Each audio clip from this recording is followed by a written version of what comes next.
Dr. Eric Kelly III, and a host of phenomenal speakers from all around the globe for this 7-day virtual event that you don't want to miss. The mission of the Black Business Expo is to raise scholarship money from kids all the way from high school all the way from college. The Black Business Olympics is one of the largest Black business showcases in the world. It is an opportunity for businesses and companies to showcase their businesses globally. We are going to be giving away laptops up to $5,000 away to students. Again, I'm Olivia Appleberry, the founder of 2 Cents Finance and one of the speakers for the expo. I am so excited to see you there. For more info, go to www.blackbusinessexpousa.com or call 919-308-9090 and hope to see you there. The Black Business Network and Black Business Olympics are essential platforms for Black business owners globally. They provide the tools and support you need to succeed in today's competitive marketplace. Join us today as we collaborate together with businesses from around the world to support our children, students, and young future entrepreneurs, Black businesses and corporations. We raise funds for students going to college and young entrepreneurs who are aspiring to be business owners, and we invite you to be a contributor today. Visit the website www.blackbusinessexpousa.com to connect with and learn more about how the Black Business Network and Black Business Olympics can help you not only share your amazing business story to businesses, but also serve future generations. Hello, my name is David Jones, CEO and co-founder of the Hello LLC, where we help businesses build a culture, brand an experience, and leverage technology to pivot into Web3. Join the Black Business Network streaming live into Roku, Metaverse, STEM City, Black Multiverse Enterprises, Hulu, YouTube, iHeartRadio, Apple, Facebook, LinkedIn, Spotify, Twitch, and Google Podcasts. Tune in, turn on, and let's thrive.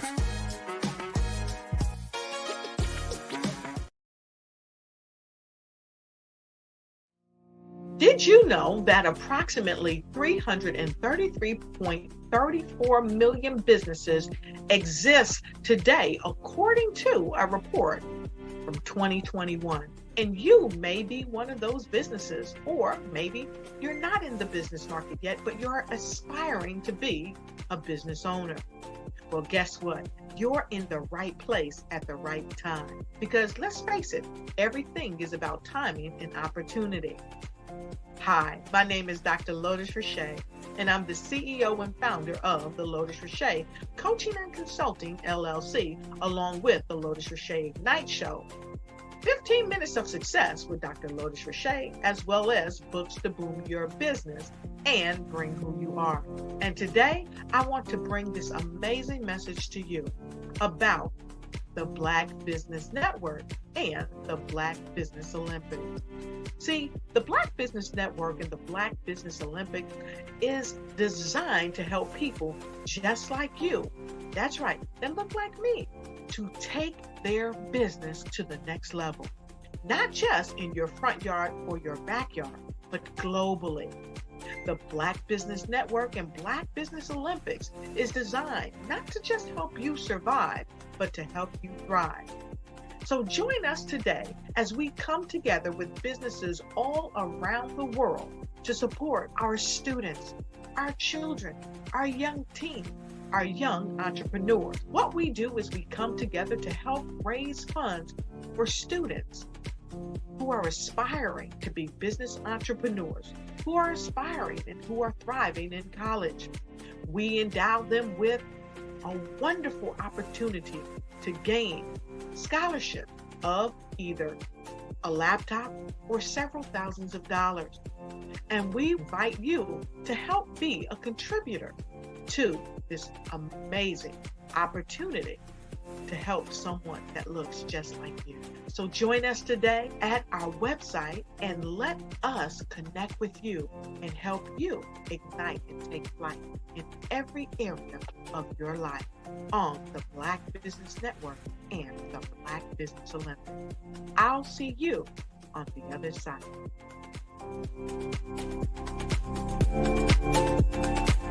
Sometimes you got to hear the news from the Black perspective, and more specifically, Black publishers. And that's exactly why you have to download the HeyTi app, the largest mobile app delivering breaking news, videos, and podcasts from 200 of your favorite Black publishers. Yes, 200 Black publishers delivering news as it happens, literally all in one app. Go to HAYTI.com or download the app in the Google Play Store or Apple App Store. It's completely free, along with information that you can trust, so go check them out.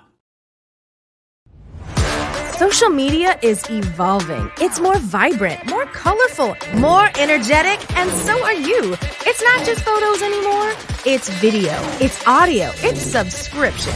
And now there's Fanbase, a new monetized social network. Fanbase delivers the complete native app experience with full content monetization for every user. No algorithms that shadow ban your engagement or growth, and no ads. Follow anyone for free and subscribe directly to your favorite creators for $4.99 a month. Plus, show some love by tipping on any post. Also, make a Fanbase page and monetize your content the same way. Finally, connect with your followers by posting the amazing content you already create. And now, get paid for it. It's time to energize and monetize, because everyone's a fan of something and everyone has a fan base.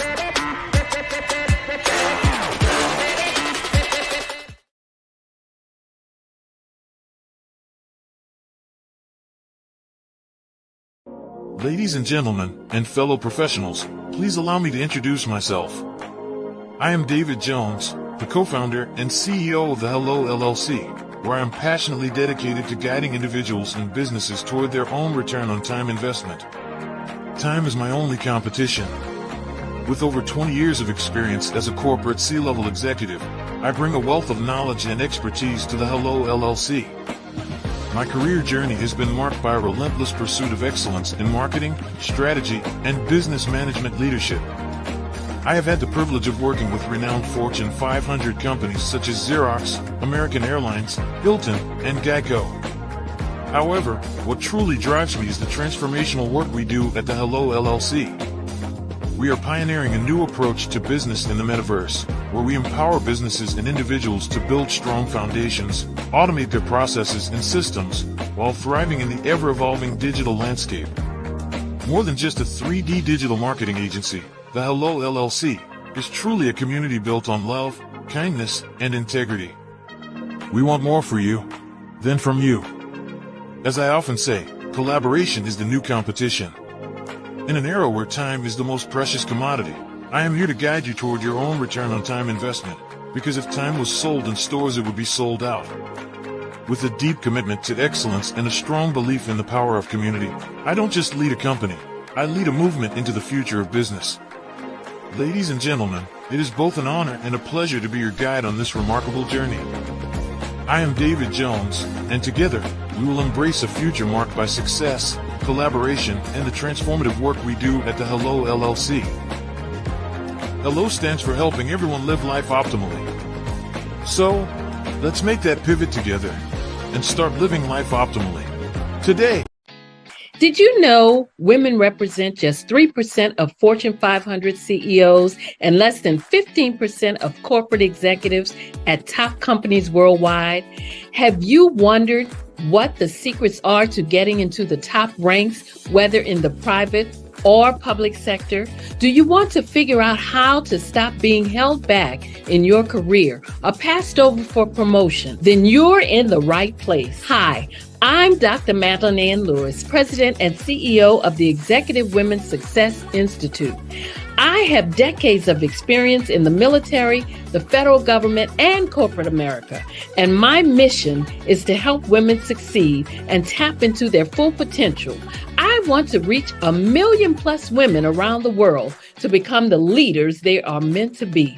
So if you want to move into a management or executive level position, or maybe you are a female veteran transitioning out of the military into business entrepreneurship, then reach out to the Executive Women's Success Institute at 301-693-3284. Let us get you on the fast track to success.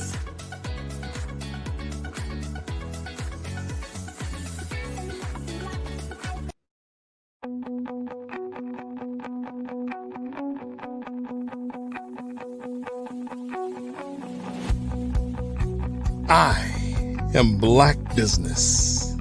From the moment I wake until the time I sleep.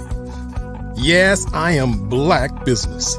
I am Black business. Tell me, are you Black business? I am Black business. Do you support Black businesses? Listen, I support Black business because I am Black business.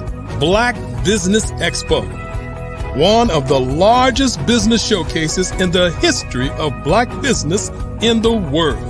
The world! Sign up today at www.blackbusinessexpousa.com or call 919-308-9090. I am Black business.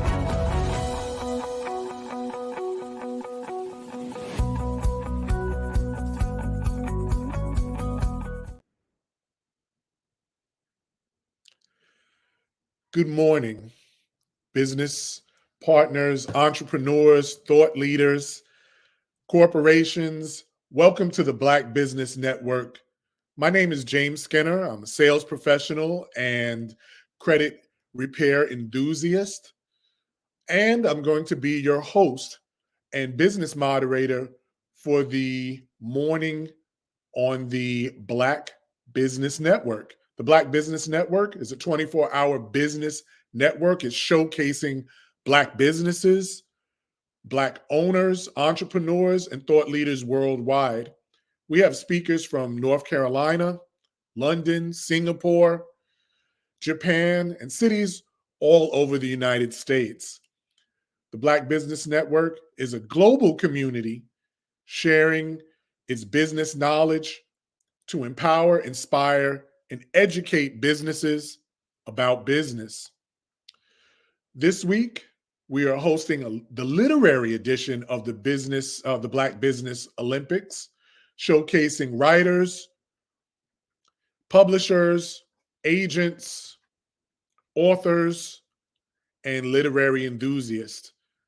Today's guest is going to be Portia Pittman.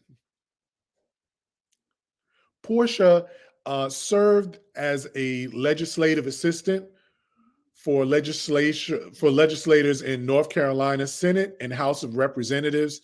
She has a passion for helping youth understand how government works. And this passion fueled her desire to become a children's book author, which she'll be discussing with us today. Aside from being an author, she is a wife, radio host, and active in schools, the criminal justice reform, faith communities, and civil groups. I present to you Portia Pittman. Give her 1 second. Portia, how are you? James, hi. Thank you so much for having me. Absolutely. Thank you so much for coming aboard. Tell us, what is the name of your new children's book that you were discussing with us today? Okay, so my new book entitled My Favorite Future is a book for young boys. I'm actually a mom of 2 young boys now. I actually began my journey as a mom during the pandemic. So it was a troubling time and a scary time.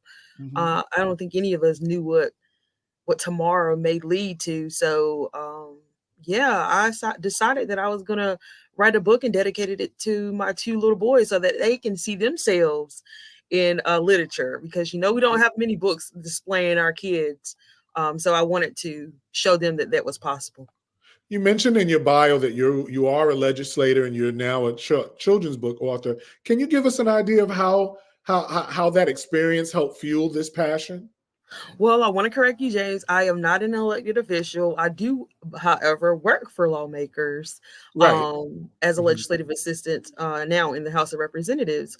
But that fueled my work because when I first came to the legislature in 2016, I did not know about the process at all. In fact, I kind of actually stumbled on the opportunity, from being unemployed, but I was excelling in other areas, and other people began to see my work in the community and see how dedicated I was. And they decided that they need some of that dedication here where lawmakers are setting policy for the rest of the state. And so a lot of young kids come to the legislature to view the artifacts and things like that. But Mhm. I didn't see anyone kind of like educating on the importance of how laws are made and why this place was truly so important, other than just the people that were elected to be here in those seats. And so I decided, after not finding anything like what I had already had in my dreams to create, and I decided to go ahead and put it on paper. And there ought to be a law break day at the Capitol was born. And it has won a few awards and been recognized by state government and teachers. It's actually being taught in school as a curriculum Oh, in the wow. Midwest. So things are really taking off for sure. Well, congratulations on your success. How did your background play a role in creating the book? I think for me, I think once start this line of work in the legislature, it kind of, changed my thought processes about lawmaking. Because I was on the opposite side of, trying to work my way through the criminal justice system after, a momentary issue in my life that I had went through when I was younger, about 15 years ago now. And so I Mhm. didn't know anything about the law, and I definitely didn't know my rights. And so once I came to the legislature to work, I realized it's kind of like a light bulb kind of like went off. Like, this is it, Portia. This is really going to help a lot of people who have been just like you, not knowing their rights, not knowing how laws are made, Mm. let alone being able to use the knowledge to speak up for themselves and possibly work themselves out of the criminal justice system without having to, leave with a criminal background or something to that degree.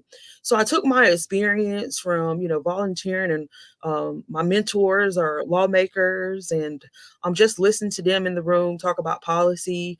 And so I just, took that information and partnered with my co-author, who is Dr. Calvin Mercer, who's a professor at East Carolina University. And so I was actually his manager for his campaign. And so he had always been pouring into me, telling me like, Portia, you went through that situation. You're going to overcome this. There are so many great things in store for you. And so he just kept pouring into me, and we kind of, got together one day, and I told him, I wrote this story and I really believe that this is what people need. And so he read the story and he was like, Portia, this is it. And so he had wrote so many scholarly books in general anyway. So he had never been a part of a children's book project. So he did the editing for the book after I wrote the story. And so between his, experience as an elected official, and then me being on the perspective from someone who is working with legislators and lawmakers, it just worked together. So we pretty much put both our backgrounds together and created this piece of art that's been helping a lot of people. Oh, that's excellent. Now I understand that you have a new book title, My Favorite Future, which was released most recently. Now, Mhm. what was the inspiration behind that book? Well, for me, I had, been in the library more than a few times with my children. My little boy, he loves to read, love a book. Okay. And so he'll go find a book out of anywhere and say, read. So after I wrote my first book, I realized that I needed to write a story for little black boys, because it just seemed like every time we turned on the TV, there was a younger man or younger boy, you know, planted in a way that wasn't so positive. So I Yes. wanted to provide a book where, little boys of color can see themselves in a positive light. Like, you can be a scientist, you can be, a drummer, you can be an NFL player, you can do anything you put your mind to, and don't just allow yourself to get attached to the stigma that somebody else may put on you without even knowing your full potential. So it's important for you to strive for your greatest potential, and overcome any obstacle that life may throw at you, and just keep a positive perspective. And so I created My Favorite Future because I wanted kids to know there is a brighter future for you other than just where you are right now, because things can change so quickly. And so it's important for you to take hold of, the lessons that are going to help uplift you and help you feel as if you can achieve great things. I mean, that really resonates as a former young black man. I can Yes, sir. tell you that, kind of controlling that narrative early makes Yes. such an impact. And oftentimes we find that other people and other institutions control that narrative. So Yes. hats off to you for taking the initiative to kind of begin them early with positive images, positive reinforcements, and a narrative that's coming from someone that loves them and wants to see the Yes. best out of them. And that's the most important thing, because, there are a lot of kids out there that don't have the luxury of having a father in their life, or they might not have a mother in their life, or it could be both. So Right. it just needs to be a community effort to keep our kids from falling through the cracks and going into the prison pipeline, or, falling, victim to substance abuse. And now, we have fentanyl that is hitting our streets. And it's just so many ways that kids can fall through the cracks. And so as a community, it's important for us to do our part to make sure that we're uplifting our youth as well. And so I'm just, taking my little space and trying to do what I can through literature. And hopefully that will change the trajectory of someone who reads my books one day. How has the book been received? And My books I have two questions for you. How has the book been received? And if there's one message kids should get from the book, what is it? Well, I think my books have been received very well. As I mentioned to you earlier, the first one, There Ought to Be a Law, A Bright Day at the State Capitol, is being taught in schools as a curriculum. And of course, you can go to any major bookstore, anywhere, pick up the books, Barnes and Noble's, Target, wherever you get your books or anything like that. And so that's been a very, happy moment for me. But I think the school thing, though, when the school district called me and said, hey, we chose your book and we're going to use it as a curriculum, and we're not just going to teach it in English, we're going to teach it in Spanish, because I actually translated it in Spanish as well when I published, so it's in 2 languages. So that kind of like opened my eyes up to see that there was something greater that I couldn't see when I was pressing through the growing pains of publishing the story. But I kept pressing on, and the reason is being revealed to me, like, Portia, there's someone else that's going to learn this and be able to go out and be a better advocate for themselves, or go out one day and be an elected official because they saw your story. So it's been going really well. And I want kids to know that, as I've said earlier, you can achieve anything that you put your mind to. There are so many opportunities out here. You just got to get connected to the right resources and the right people that want to see you do well. And you're going to be able to determine who those people are, because they're not going to, tell you anything that's going to hurt you. They're not going to drag you down the wrong path. They're not going to be, making you feel as if you can't do those things. And they're not going to make you sacrifice yourself in the midst of finding out what you want to do in life. So I want kids to know that it's possible. Anything is possible. Just stay the course. I think what you said really resonates, because in these days and times, to hear that your book is being picked up as a curriculum in a school, 2 things come to mind. We're having national conversations about books that discuss diversity being banned and not being included. And the other thing your story reminds me of is we just never know how our stories will impact other people. Just the fact to know that another community that speaks a different language is going to benefit from that experience just shows that baby that you birthed is affecting a completely different community. So I think that's wonderful. Thank you. I appreciate that. Again, sometimes when God gives you a message, you don't know what's going to take place. All you just need to do is be obedient and, go ahead and press forward, and God's going to take the rest. He's going to take the lead on the rest. And so that's what I've been learning, through my journey of maneuvering through various things in life. And so I'm just letting God use me, while I'm here, because we're all on borrowed time. So it's important to be obedient to the things that he wants us to do in life. Amen to that. We are indeed on borrowed time. The other thing that you mentioned that resonates for me is that I'm also a former social worker. And I used to train in that arena. And the majority of my clients were formerly incarcerated individuals. And, I did some training to kind of help them get into jobs and other kind of life goals.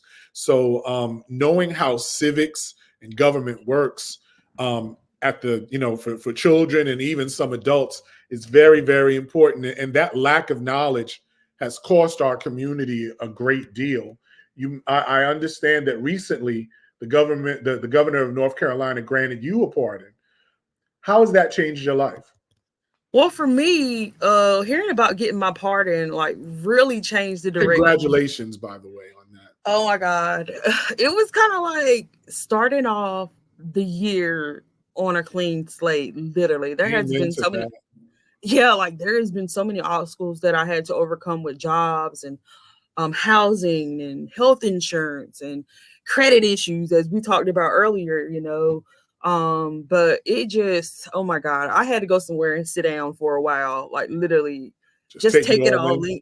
Yeah, I had to go take it all in because over the years, like it's been like about 15 years now. And so it's like you've been working, and you really ain't been taking it all in. Like you can do so much, and while you're doing the work, you're really not thinking about like who's paying attention, honestly, and if it will really have as much impact as you believe it will. But once it becomes, talked about on that scale, it's kind of like, dang, I really did do that. Like this is amazing that now someone can see that although you did make a mistake, that it's worth forgiving. It's worth Absolutely. saying, we're willing to look at you and use you as a model to help hopefully prevent other people from going into the criminal justice system, or maybe helping them as you're transitioning out of incarceration. So it's just been a life-changing moment for me, for sure. Bless you for that, and congratulations on that. It also makes me think too, at the same time, that story of forgiveness, in some ways I think that we're also fulfilling the ideals of the country, that people get second chances, people get a chance to move forward and really be full citizens. So I'm so very happy for your opportunity. Are you still with us, Miss Pittman?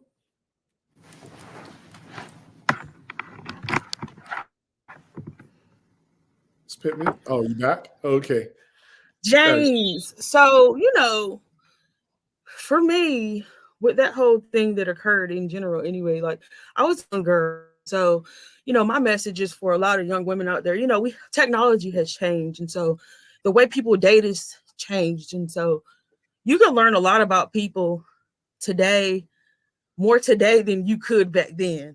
And Right. so for a young woman back then, being very naive and thinking you found love when someone has showed you some attention, and you kind of like are not even thinking about the bad things about that person, You're just so happy that someone cares or someone loves you or someone likes you. Right. Because I was really confused about what true love really is. And honestly, as a young woman, you really need time to work through a lot of those feelings. So that way those feelings don't confuse you and have you wrapped up in something that can possibly make you lose your life, or for me, make me lose a lot of time of now things that I have to go back and clean up, such as my credit, such as me being able to, really let myself be vulnerable to, meet a mate now that is my husband, who would never abuse me, who would never put me in a place where, I would sacrifice my freedom or sacrifice my self-worth, my self-respect. So I'm just encouraging women out there to really do your research and, really get a true understanding of what true love is. And when someone loves you, it doesn't come with them putting their hands on you and abusing you in such a way that you're embarrassed, or it makes you feel like you're ugly or you're not worthy of positivity or someone pouring into you in a way that's going to propel your life forward.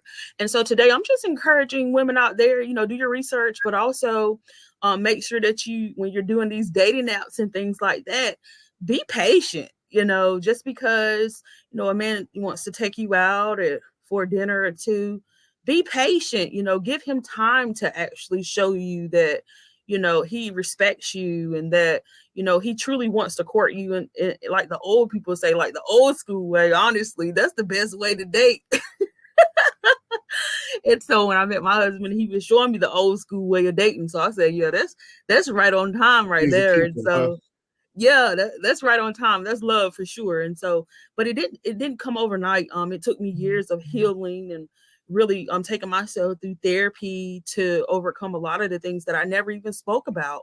And so a lot of people like myself, they are dealing with some internal things. So you have to, deal with your own mess before God will release, that person that's for you, because I feel like God didn't create us to live alone. No, we have our partner out there. Like, I feel like everybody has a soulmate out there. And so sometimes if we have that patience, God will, provide who and where that person is, for sure.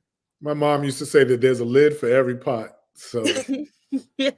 And your mom is so right. Like, seriously, I think a lot of times, we can get in our own way by being impatient, because I was in my own way. And as I sit back, I've been going through therapy, as I sit back and look back, looking back in hindsight is 2020 vision. You can see where the mistakes were. And so, right. looking back at that, I'm just like, wow. So anyway, you're going to definitely have to look forward to a book that's talking about relationships in the future from Portia. I love it. Well, and we love your ministry. How can we support your work?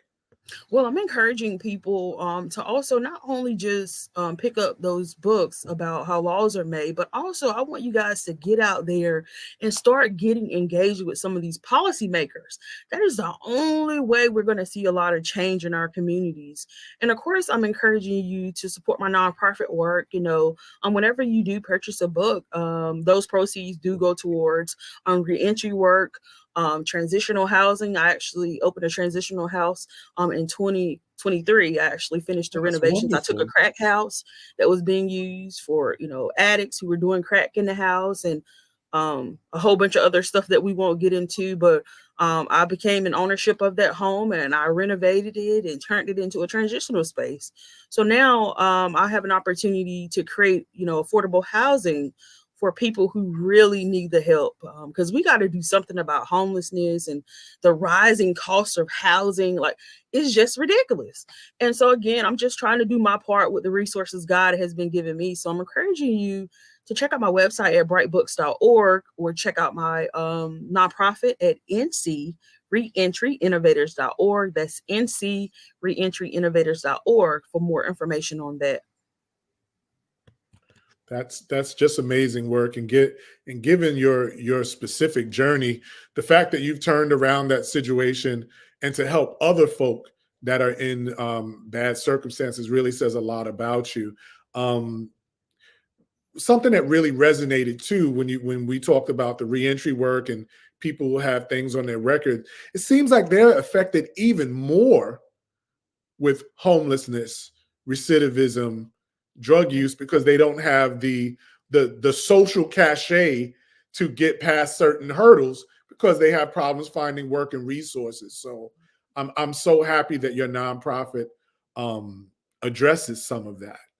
Oh yeah, because for me, James, I went through a lot of that myself. So for me, going through that and realizing, like, Dad, I am not the only one, and I can do something about it. I'm not going to sit in the corner and be quiet. And a lot of people that are transitioning out of incarceration, they could have been there for 20, 30 years. And, goodness well, time has changed drastically. Absolutely. I can remember in the pandemic, here in North Carolina, they were releasing people during the pandemic with no place to go.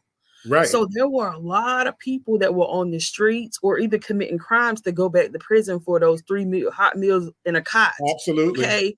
It was better than being on the streets. So in 2020, that's when I actually started my nonprofit to help people get hotel rooms and until we figure out what the next steps are. So those resources that I was able to get really help get people off the streets. And my mission has always been to reduce recidivism, because God knows it's possible out here, but you really got to get connected to the right people and have the right resources. And so what I realized with working on the state reentry council collaborative, Governor Cooper created that in 2017. And so that was like my first year in the legislature. And so when I found out about that, he was establishing the state reentry council collaborative, I was like, wow, this is amazing. I need to get involved. So my lawmaker that I was working for at the time, her name was Jean Farmer Butterfield. So she got me, locked in with that council. And I started working with those work groups and working with the lawmakers to try to find some policies that would, fit our current climate in our community right now. Because we were drowning, not only with the pandemic, but just with so many, levels of infrastructure that was failing, specifically with our criminal justice system and the Department of Public Safety, because they didn't know what to do with COVID inside the prisons. And what to do with those people that they had to release. A lot of things were closed out here. So how are they going to get jobs, James? And so in my head, I'm like, Dad, Portia, this is go time. You got to do something. So that's what I began doing. And so affordable housing opportunities and providing criminal expungements has always been my missionary work that I've been doing. So, I hold criminal expungement clinics for people. There are hundreds of people out here walking around right now with clean criminal backgrounds because I was able to help them get their background cleaned. And so this is all free labor work. I'm not getting paid for this. This is free volunteer work. So it's straight off of my passion for wanting to do the work and want to see some changes in our community. So I'm thankful for, what God is doing in my life. There's something else I wanted to touch on because we began our conversation, you being a children's book author and your passion for youth. I wanted you to touch on the fact of how that criminal justice system impacts youth who have parents who might have been in that. If you could kind of speak to that. Oh, yeah, for sure. I tell people all the time, when you go through the criminal justice system, it just doesn't affect you. It affects the whole entire family in so many different ways. And so, I've actually worked with parents who have been incarcerated and then their children have nowhere to go, or they don't have a family member who wants to take them in. Or while they're incarcerated, they're living with someone who begins to abuse them. So then they fall into going into, those group homes, and then they hit the streets. And then now the cycle has taken them through the pipeline. And so, it's just important for us to look at when we're going to make decisions that we think it out completely through, those fast decisions where you have to sacrifice your freedom or your self-worth. You probably want to sit back and think that through a little bit more because it's just not going to stop with you. Like once you get into that system, it's a wrap. Like everybody's enthralled in it. And so think of not being able to pay your utilities and then you calling home collect trying to get $10 or $20 that's going to take out of the household for a household budget for food or utilities and all those other things. So it's just a lot of ways that we have to, be conscientious when we're making decisions. And for you specifically, you might have a parent who's incarcerated right now. And I just want to encourage you because I've been there, I remember me starting smoking cigarettes because I was mad at my father for being incarcerated. Right. And he couldn't come to my high school graduation. And so I thought by me doing that, I was hurting my parents because it's like now you're being disobedient. Oh, yeah, they're going to be mad and they're going to be hurt. Right. But I was the only one hurting me. They raised me up. They, taught me what I needed to be taught. And it's up to me to apply that to make a positive difference. And so once that light went off in my head again, in my early 20s, it like changed the trajectory. And then I began pouring into other people that I encounter who are at-risk youth. And so, being an author has really put me in position to be able to talk to kids a little bit more so that way they can see that I'm just not coming to them dressed up looking cute, but I really actually went through a lot of these things that you're fighting through, bullying or missing a parent in your home. You can overcome these obstacles. Don't let the streets make you feel like they love you more than your family at home or, and it's going to make you feel like you need to go out and commit a crime to make it seem like you're important or to be seen because you don't. There are resources out there. I'm encouraging you to even talk to your guidance counselor at school. Just be honest. Talk about what you're dealing with. There are resources to help you, and there are people that want to help you as well. But just being honest and not, choosing the streets over your future is really what's going to make a difference. And I mean, also in the beginning of your presentation, you made mention the importance of mentors. And sometimes mentors are just not your parents or your immediate family, but even a children's book author, the legislators, the other people that you mentioned. Talk a little bit about how having mentors has helped you make your transitions. Oh my God! Brought you to where you are now. I was on my way to work today, James, and I love Tasha Cobbs Leonard. She's like a Grammy Award-winning gospel singer. Her name is Tasha Cobbs, and you know what Tasha Cobbs can sing. But she has this song called Burdens Down. And it just says, since I laid my burdens down, friends don't treat me like they used to. So when I began walking a different path, people began falling off, when I began choosing mentors that were really looking like the future that I wanted to have one day, and they began pouring into me, it really made light bulbs go off that weren't going off when I was in the company of wrong people who weren't pouring the right things into me. Mentors are so important, and choosing the right people to speak things over your life or into you is important too, because a lot of times that things that people speak, talk or speak around, they can take root in your life. And if you're not, using, the right people at the right time in life, it really can take you down the wrong path. Because I didn't have any positive friends in my life like that growing up. I'm gonna just be honest. In my neighborhood, there wasn't any positive friends. I didn't see any people that were going to city council meetings and speaking up or why they're not coming down here taking care of our roads, or why they're not coming to the hood to, drag our ditches like they're going to other communities across the bridge to clean up and do whatever they need to do. And so for me, finding people that were doing greater things and making a positive difference in the community was where I needed to be. And especially when I couldn't get a job, I'm like, God knows I can't get a job right now, but they're already talking about go get a job, go do this, go get your own place. I couldn't do none of that. So I'm like, Dad, I need to go talk to the people who can really change this. And so, once I began going and getting greater mentors and stuff like that, it really gave me a new opportunity. And not only that, some mentors will have you in different networks too. Like here, I'm in the Black Business Network today. Right. The Black Business Network. I wouldn't even know anything about it. Again, a mentor pouring into me, seeing me do the work, and like, hey, have you heard of Black Business Network? And so here I am today. So mentors can sometimes open doors for you that you couldn't open for yourself. So it's important to get some great mentors. Excellent. Now, was the pardon a surprise? Was there a process behind that? Or was that all of a surprise to you? Yeah, well, it wasn't a surprise. I actually put the application in over 10 years ago. So there's a process to get a pardon. Yeah, there is a process. You do have to put in like a application packet or and it just talks about, what you've been doing, what this pardon would mean to you if you were to receive a pardon from the governor, and a host of little other things now that they helping other people do that. I'm sorry, sir. I'm so sorry, Portia. I was saying, and I just want to be correct. You're now your nonprofit and your ministry. You're now helping people try to do the same things, correct? Well, yeah, with our criminal expungement stuff that we do that. We've been doing that well beyond before I even, got a pardon, because again, there are some people out here that are eligible for expungement relief that won't need a pardon. And me, myself, the reason why I have a pardon is because by law of general statutes, my offense, it wouldn't allow me to get an expungement. So that was my last resort.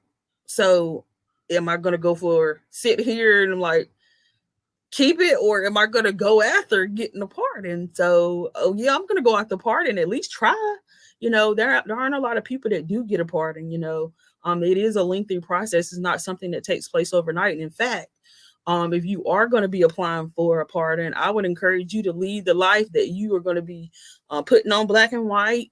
Lead the life that you are going to be telling everybody that you're going to be leading, because they're going to be researching you. They're going to be doing their due diligence to find out if you're worthy of a pardon or not. So I think a lot of people have it construed. I get lots of people emailing me all the time, like, how did you do it? I'm like, I didn't do anything. I'm just living life and doing what I'm supposed to be doing. What I'm supposed to be doing. That's all I'm doing. Now, so I'm just encouraging people to, if you want a pardon, go after a pardon, but make sure you're living the life that you're telling everybody that you're living, for sure. And your books, what platforms are they available on? How can people get your books? If you could repeat the names of the two books and where people can get them. My first book is actually called There Ought to Be a Law. Yeah, let's see it. Yeah, I actually got them. I actually have 5 books. Okay. This is the Spanish translation of There Ought to Be a Law here. This is actually the activity book that goes with it. There Ought to Be a Law, the storybook. And this is the English version of There Ought to Be a Law. And it's available in hardcover. And of course, I'm encouraging people to get hardcover because they last a long time. Who doesn't want a shiny cover? literally, Absolutely. So, long story short, this is my latest book called My Favorite Feature, that I love so much, because look at that. That little guy is really creating the next new invention. You know what I'm saying? He's a boy of color. And do you know there are a lot of astronauts that we don't even know that are of color? You know what I'm saying? Absolutely. Like people that work at NASA that we don't even know of color. Because every time the news come on, they ain't looking like us. So I got to make these kids dream big enough so that way they can go and achieve that great stuff for us. They might be taking us to the moon one day or taking us to a new planet. Who knows? But all I know is that I just want to encourage them to achieve their greatest. Whatever dream you have, go out and achieve it. If you're not hurting anybody, you're not taking anything, and you're doing it built off the foundation of God, then it's going to last and it's going to stand. So go after that great thing. I love it. And I know you said that you're in the future, you're going to be looking into doing books on relationships. What else do you have planned for yourself? I'm so very happy, sincerely, that you got that pardon. And because I've worked in that system before, I know what the challenges many people face with those things over them, I should say. Yeah. What's next for you, Miss Pittman? Portia. Well, me, I'm just not rushing through the moment. Honestly, I'm just taking time to, hear from what God wants me to do next. I know that I'm actually working on a few projects where, I'll turn my books into cartoons. Also wonderful. make them available for, people that are deaf and, want to, still explore stories even through their disabilities. So I want to do that. I actually have an audio book coming out. I've never translated any of my books into audiobooks. So I'm going to be doing that. I've actually already been in the studio working on that. Are you going to voice it, or are you going to get someone else to voice it? Well, I'm actually going to do it, multiple ways. But for now, the first one that I'm going to release it will be in my voice. And of course, it'll sound a little bit better than where we are today. No, you sound fine, Portia. Thank you. I appreciate it. So I'll be working on that, some cartoons and whatever God wants me to do next. That's why I'm looking to be. And of course, I want to be on the Tamron Hall show. I want to talk to Oprah one day, like Gail King. Like, put that out in the universe. This is a network. Maybe someone in the network knows. Hey, it can happen. It can happen. And that's why I'm mentioning it, because a lot of great opportunities have come to me just by me stepping out on faith and just mentioning it. You just never know who are going to be listening or watching. So that's why I try to stay on point every day. In the previous segment that I was a part of, I was discussing the fact that, you have to start with the network that you have, but you just never know who knows someone else. It can be very random. So you just never know. But I absolutely wish you the best on that. The audiobook thing sounds fantastic. Currently the books are not audiobooks, but that's currently what you're thinking about doing, is converting some of them over to audiobooks as well. Oh yeah, definitely. We're not thinking about it. We've already started the process. I've been in the studio actually working on that. Translating the first one. I mean, it takes a little time too, because you think it's easy, but sometimes when you get to go in the studio and record things yourself, it's taking a little work, to get it just right for people, for sure. So I have two last questions for you. Who is your biggest literary or personal inspiration? And I'll let you start with that. Well, I think my co-author, Dr. Calvin Mercer, because, I didn't know any authors, and I'm just to be honest with you, personally, I had never met any authors prior to me meeting him. And so getting to work with him and just seeing his passion for outside of the, what he's writing in his books, but his passion for his work, really kind of encouraged me through my literature. And so, of course, I get him to look over the stories, that I write. Shoot, I wanted to make sure it's tight and is ready to go out there for the people. And so he's my biggest inspiration when it comes to an author. And then, I like Maya Angelou. I listen to, some of the great, women that came before me. Of course, Oprah has a lot of great stuff. I just mentioned her a few minutes ago. I love me some Oprah. And there are a lot of books that are coming out. Michelle Obama, I still haven't finished reading her book, and then she got another book coming out. And then we got Tabitha Brown now, so it's a lot to read right now. Seriously, lots of beautiful Black women power coming to the forum. I really like it. So one final question.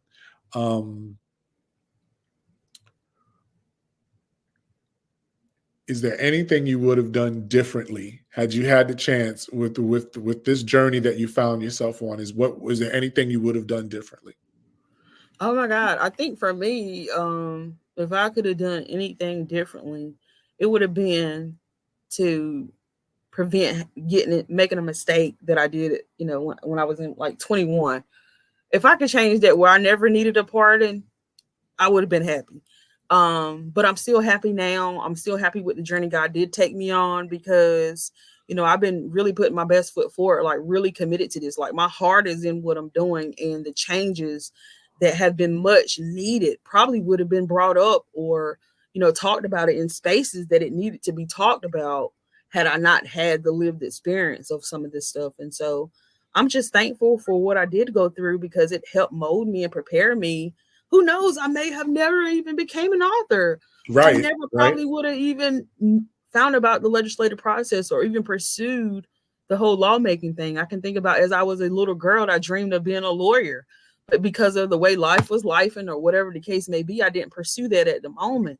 But still, God, like, oh yeah, you're gonna be doing something with this lawmaking stuff. Like you're gonna still be doing something. You might not didn't do what I wanted you to do right then, but you still gonna be in it some kind of way. So I'm just thankful for, where I am, and I'm not going to go back and live on regrets because it just takes too much time and too much space in my head. So I'd rather be thinking about a game plan for the future. I love it. Well, I want you to know, Portia, you poured into me today. I'm totally inspired by your story. And before we break, if you could repeat the names of the books, repeat the name of your nonprofit, and if you could just let the audience know where and how they can reach you. Well, great people, thank you so much for having me here. First and foremost, Black Business Network. I'm encouraging you to head over to my website at brightbooks.org and check out all my children's books. I actually have 5 now. There ought to be a law, Bright Day at the Capitol, which is being taught in schools as a curriculum.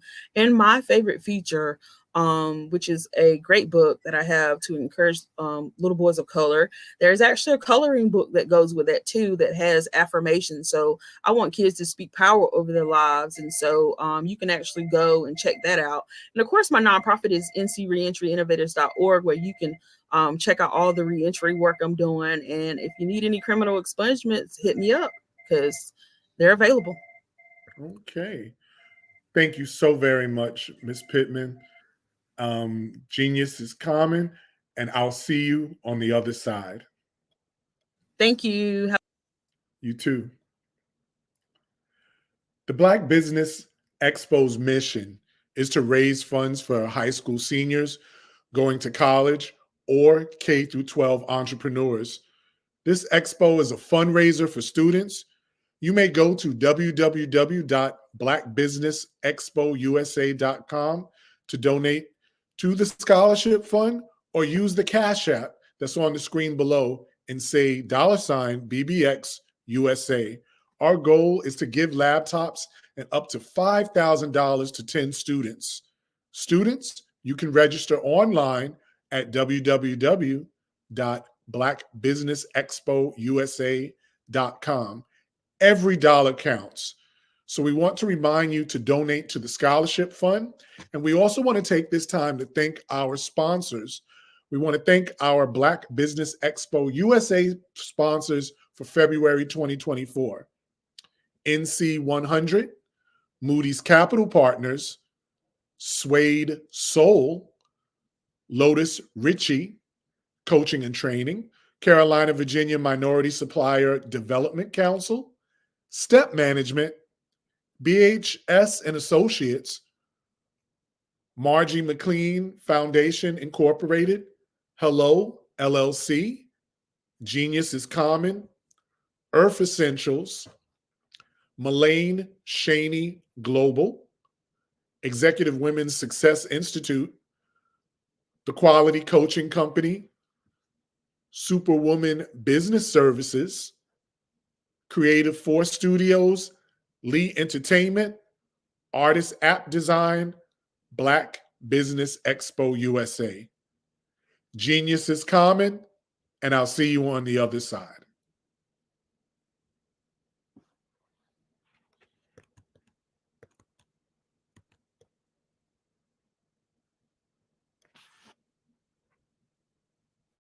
Hey everyone, it's Grant McGaw, CEO of 5-Star BDM and host of the award-winning Follow the Brand podcast and TV series, where I help you to build a 5-star brand that people will follow. My genius is personal brand development through intelligent communication and helping you achieve your business and career goals. I am a requested speaker on digital technology and brand development issues. I want to work with you to increase the value of your current opportunities while attracting new ones. Every one of you is unique, and we all share challenges that can be addressed through smart branding.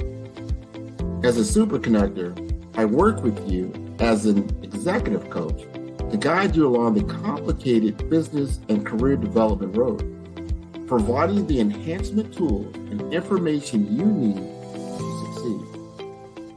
Together, I will help you succeed in today's challenging business climate. I will evaluate and measure your progress. Best of all, I am right alongside you every step of the way. Build the brand called you. Genius is coming. Why do I do what I do? You know, my life coach asked me that a few years ago. And she said, Tony, what's your why? And I told her, and she said, girl, you've already accomplished that. Perhaps you need a new why. Hi, Tony Harris, Amy Hoydu with Say It Said Marketing, one of your students. And just wanted to say thank you, Tony Harris, for spending so much time with me and giving me that boost in my business that I so drastically needed.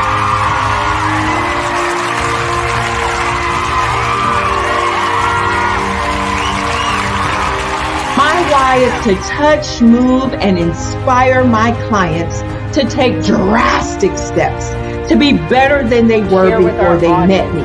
I'm a resource. I'm a connector. I want to help people build deeper relationships that are beneficial to their life and business. That's what I do best. So, first thing you got to do is show up. And speaking is a way to magnetically attract your ideal client to you. How many of you use social media that way? Absolutely, and this is how you look to the world. Drastic steps are the steps that are needed to be successful.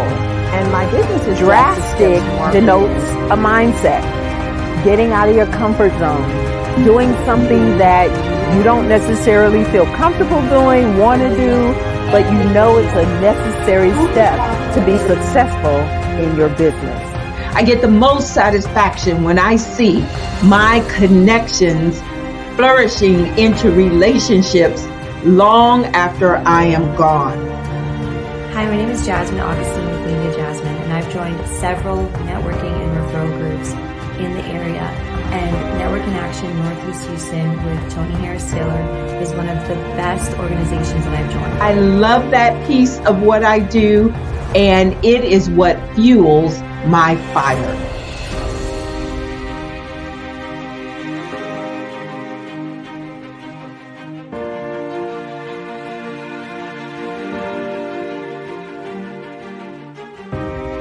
My name is Tony Harris Taylor, saying take a drastic step today for a fantastic tomorrow.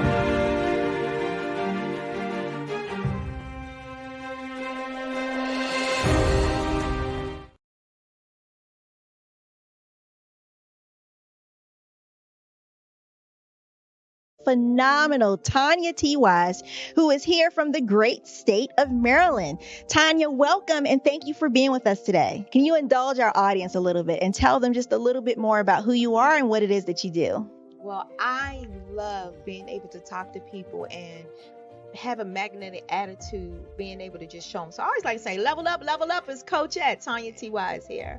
So can you tell our audience, just give them a teaser about what your presentation will be about? So my philosophy is that we should all be living our dream life. So tomorrow I'm going to talk about how you start living your dream life. What are some of the things that you thought about in your childhood that you just kind of let go and dormant? Wow. And I want to reignite that and just give you some pointers and some tips, some tools, some strategies to be able to start living your best life now. And guess what, Wanda? And leave an inheritance for your legacy. Oh my goodness. Okay, I know that's resonating with a lot of people. I've heard that you have a dynamic coaching program. Can you tell us a little bit more about that? Absolutely. So our coaching program help people that have the lack of time, that lack strategies, and lack the confidence to go after their dream life. So we help them implement tools, we help them implement strategies, as well as give them resources so that they can live their best life now and leave that inheritance. Wow. Oh, I love that. I love the leave the inheritance part. Listen, you are dropping some major nuggets, and I know a lot of what you're saying is resonating with a lot of people, but I think we're all curious. How did you even make this transition into the speaking and coaching arena? What's the story behind this? So I started out in finance, and I realized that a lot of people don't necessarily go after their dream life because of the lack of finances or the education behind finances. But it wasn't until I lost my firstborn, my only son, that life changed for me. And where I was going after it all, living the corporate life, hit my 6-figure income and living in my dream house with my dream man, driving my dream car. I nearly lost it all when I lost my son. And so I realized it only takes one financial catastrophe that can change your entire life. That's what made me start All New Beginnings. Because no matter what's going on in life, there's a new beginning. And because of that, we develop a program called Wise Minded. My little slogan is, don't just dream it, let's live it. If they want to connect with you or work with you, what is the best ways for them to be able to do that? Well, for my social media guru, you can connect with me on every single social media platform as Tanya T. Wise.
Dr. Eric Kelly III and a host of phenomenal speakers from all around the globe for this 7-day virtual event that you don't want to miss.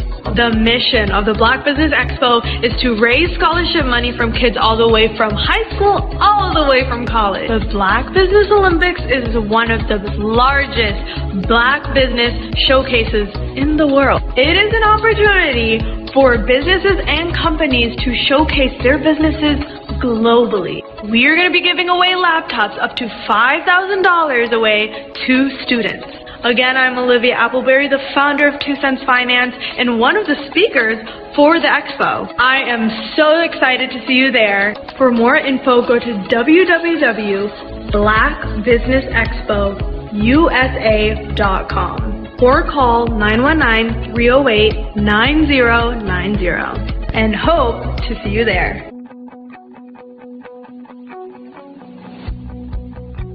I am Black Business. From the moment I wake until the time I sleep. Yes, I am Black Business. I am Black Business. Tell me, are you Black Business? I am Black Business. Do you support Black businesses? Listen, I support Black business because I am Black Business. Black Business Expo, one of the largest business showcases in the history of Black business, in the world. The world! Sign up today at www.blackbusinessexpousa.com or call 919-308-9090. I am Black Business. I am Black Business. From the moment I wake until the time I sleep, I am Black Business. I am Black Business. Are you Black Business? I am Black Business.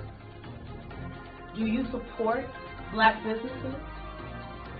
I support Black business because I am Black business.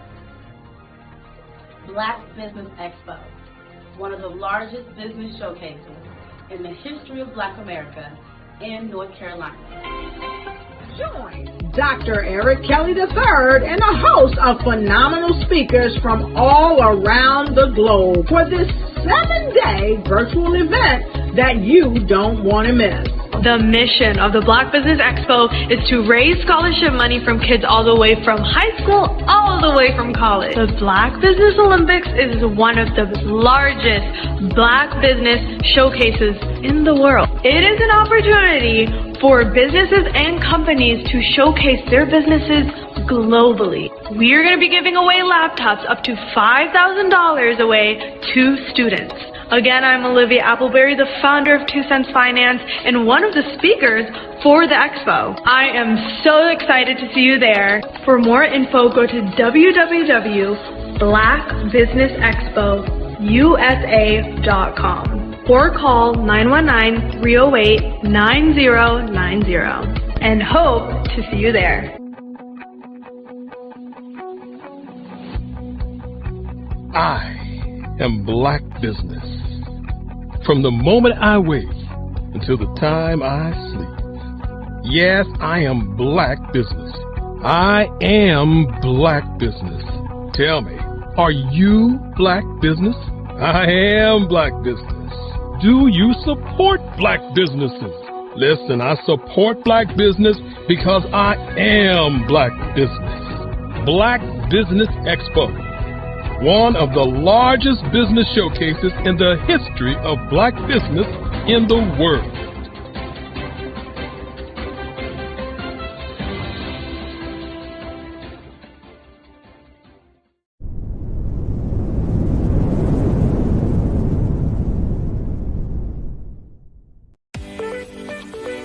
You are in the right place at the right time.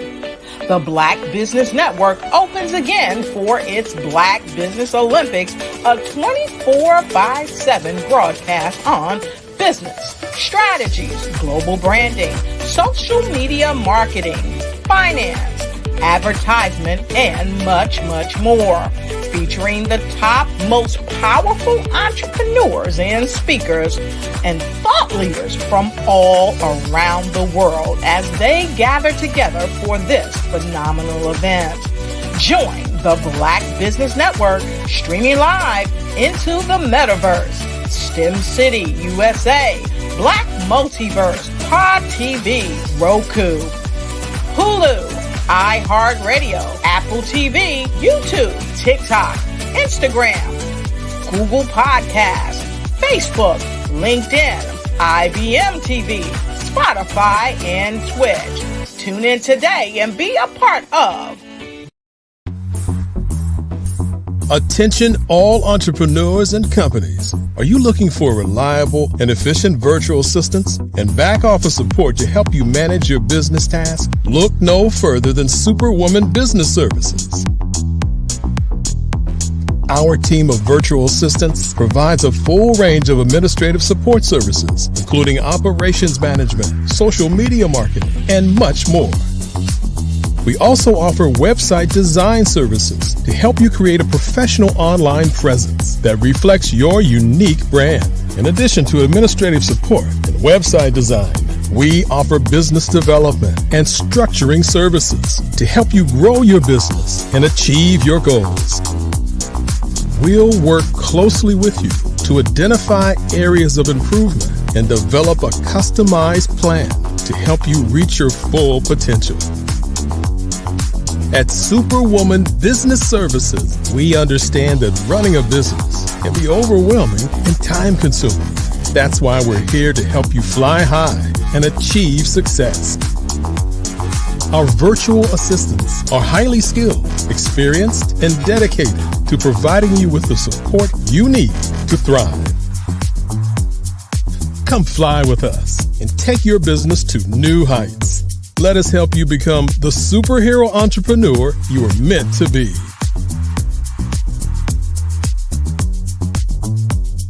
Contact Superwoman Business Services today to learn more about our back office support services.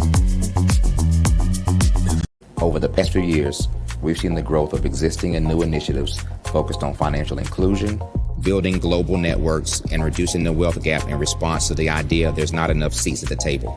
Whether their outcomes are to increase the representation of Black executives on corporate boards, ensure an inclusive global economy, or to create new U.S. African commercial pathways, the strategies are often carried out by separate programs. The question is, should they be? With the continent of Africa being home to more than half of the world's fastest growing economies, the youngest workforce, over 400 companies generating more than $1 billion annually, 700 generating more than $500 million annually that are poised for growth, and being the destination of nearly $5 billion in venture capital in 2021. Diversifying U.S. and Africa commercial engagement by building bridges between African businesses and their U.S. diaspora should begin being seen as mutually beneficial.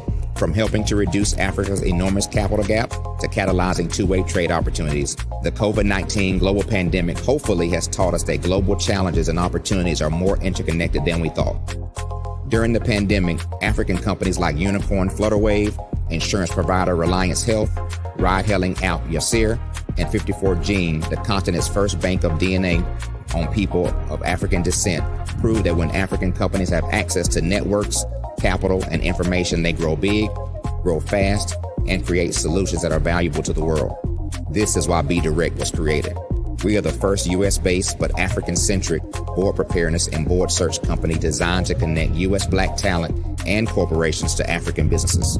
Unique and fundamental to Be Direct's success is our process of helping board candidates adapt their experience and networks to an African context before they're connected to high-growth companies that are looking to locally and globally scale. From our focus groups with African business execs and government leaders, we don't ignore the sentiment that business is easy, but people are hard. Having a pool of board candidates with hard-to-access networks and extensive experience across the business life cycle, including successfully raising capital, is table stakes for an initiative like this. So yes, we have that. But corporate or entrepreneurial success in the U.S. does not guarantee success in Africa.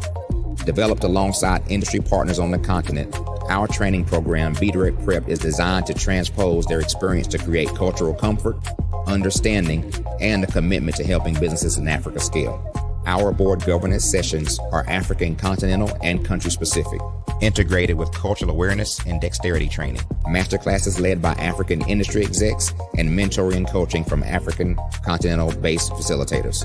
But even more unique to Be Direct Prep, we cap off our training program with an immersion trip to help candidates that have not been to Africa before see and feel Africa's complexity and opportunity from African soil. We all know traditional network-based board placement has historically left a lot of us out of ever really being in the paid board pipeline. Our strategy supports the work of many great organizations that are successfully filling seats at U.S. board tables by creating more tables for those that are still left on the sideline. It's time to start seeing the role and value of U.S. Black talent and businesses on the continent of Africa differently. Old perceptions and habits limit economic inclusion. Let's transition Black talent and the African businesses they will support from the periphery of the global economy to its core. Living in a global lockdown, we all know now how fast local and global economies can change, and see the value of having businesses that hire, strengthen local value chains, and even grow globally. Status quo in any form holds back progress. We must democratize U.S.-Africa commercial engagement by socially and economically connecting cultures that have long been disconnected. It's time for Africa's U.S. diaspora to redefine their global value by helping African businesses scale continentally and globally.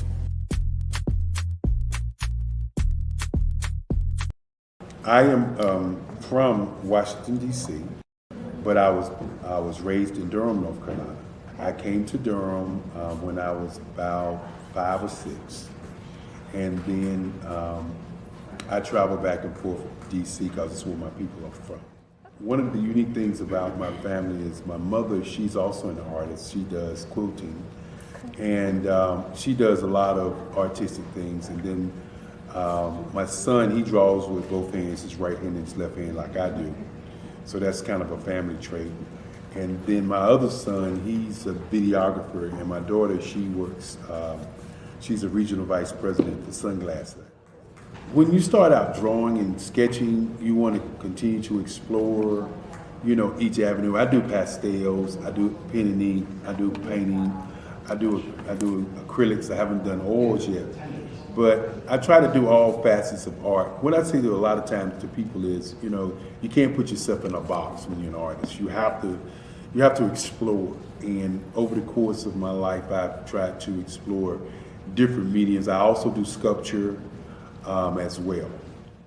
I choose my subjects by the intensity that they have in their faces, or the intensity that somebody is moving, because I do more than portrait drawings. I also do I do abstract, and then I do figurative drawing also. What happened in this particular show is that I started out trying to come up with something that would be a little bit different than what everybody else is doing. So I was working on a Barack Obama show, and they wanted me to do some paintings of Barack. And so what I did was, because of the deadlines, I kind of did it kind of fast. And then I realized when I was doing it fast, I enjoyed it. And so then I started doing other pieces the same way, and I started to enjoy those pieces also. And so I came up with this particular style, and it's a style of lines and colors.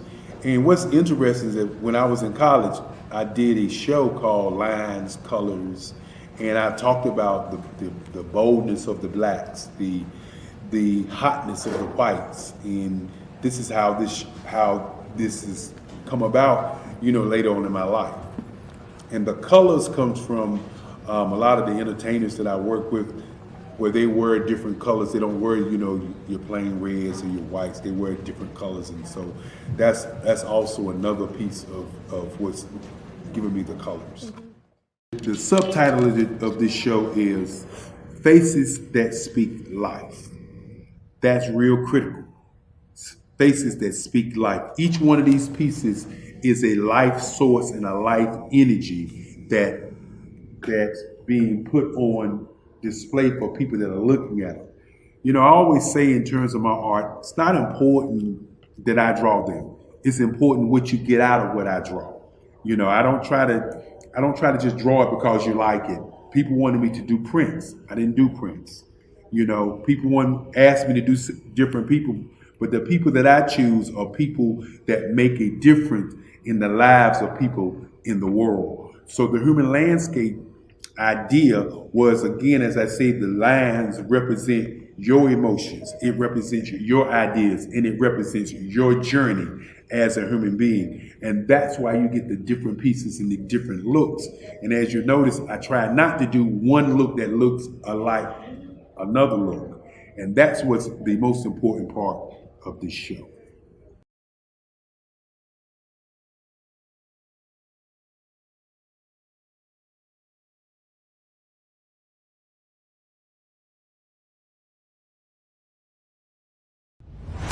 Social media is evolving. It's more vibrant, more colorful, more energetic, and so are you. It's not just photos anymore. It's video, it's audio, it's subscriptions. And now there's Fanbase, a new monetized social network. Fanbase delivers the complete native app experience with full content monetization for every user. No algorithms that shadow ban your engagement or growth, and no ads.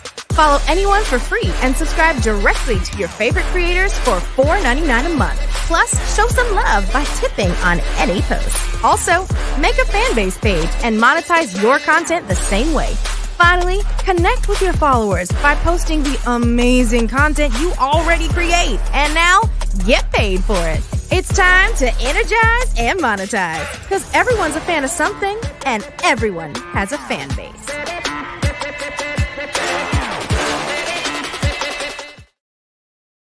I was born in a little village on the island of Haiti. Many deadly diseases pounded me. It is as if they were on a mission to end my existence on this earth. I refused to give up. In 1983, I left Haiti and came to the United States of America. And I came with $5, 2 shirts. I didn't speak any English. I came to Atlanta. I got a job. I was a doorman. I was a doorman with a dream. What I used to come on stage. I'd rehearse this moment that I'm standing in front of you. That's the power of a dream.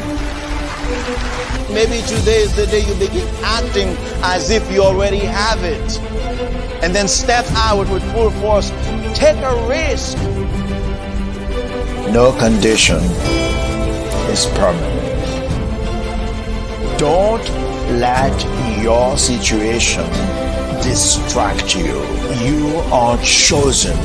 You are called. You are born for a purpose in this life.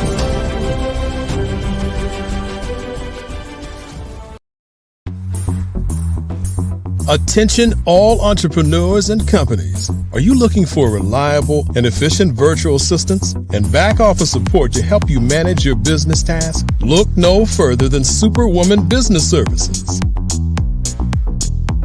Our team of virtual assistants provides a full range of administrative support services, including operations management, social media marketing, and much more. We also offer website design services to help you create a professional online presence that reflects your unique brand. In addition to administrative support and website design, we offer business development and structuring services to help you grow your business and achieve your goals.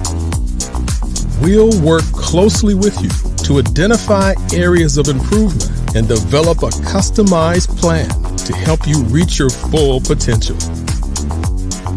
At Superwoman Business Services, we understand that running a business can be overwhelming and time-consuming. That's why we're here to help you fly high and achieve success. Our virtual assistants are highly skilled, experienced, and dedicated to providing you with the support you need to thrive. Come fly with us and take your business to new heights. Let us help you become the superhero entrepreneur you are meant to be.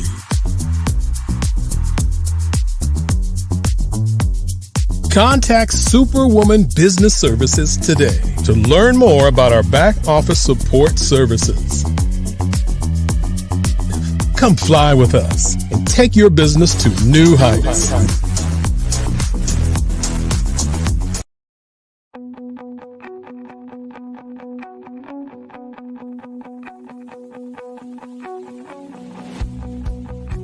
I am Black Business. From the moment I wake until the time I sleep. Yes, I am Black Business. I am Black Business. Tell me, are you Black Business? I am Black Business. Do you support Black businesses? Listen, I support Black business because I am Black Business. Black Business Expo. One of the largest business showcases in the history of Black business in the world. The world! Sign up today at www.blackbusinessexpousa.com or call 919-308-9090. I am Black Business.